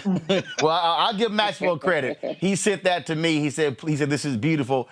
Please share with your people. Actually, I thought that was a photo of Maxwell for a second, with the short-lived fro. Then I saw that's James Earl Jones. So Max, I appreciate you sending that to me. We will, folks, tomorrow. We're going to have more on the life and legacy of the great Cicely Tyson.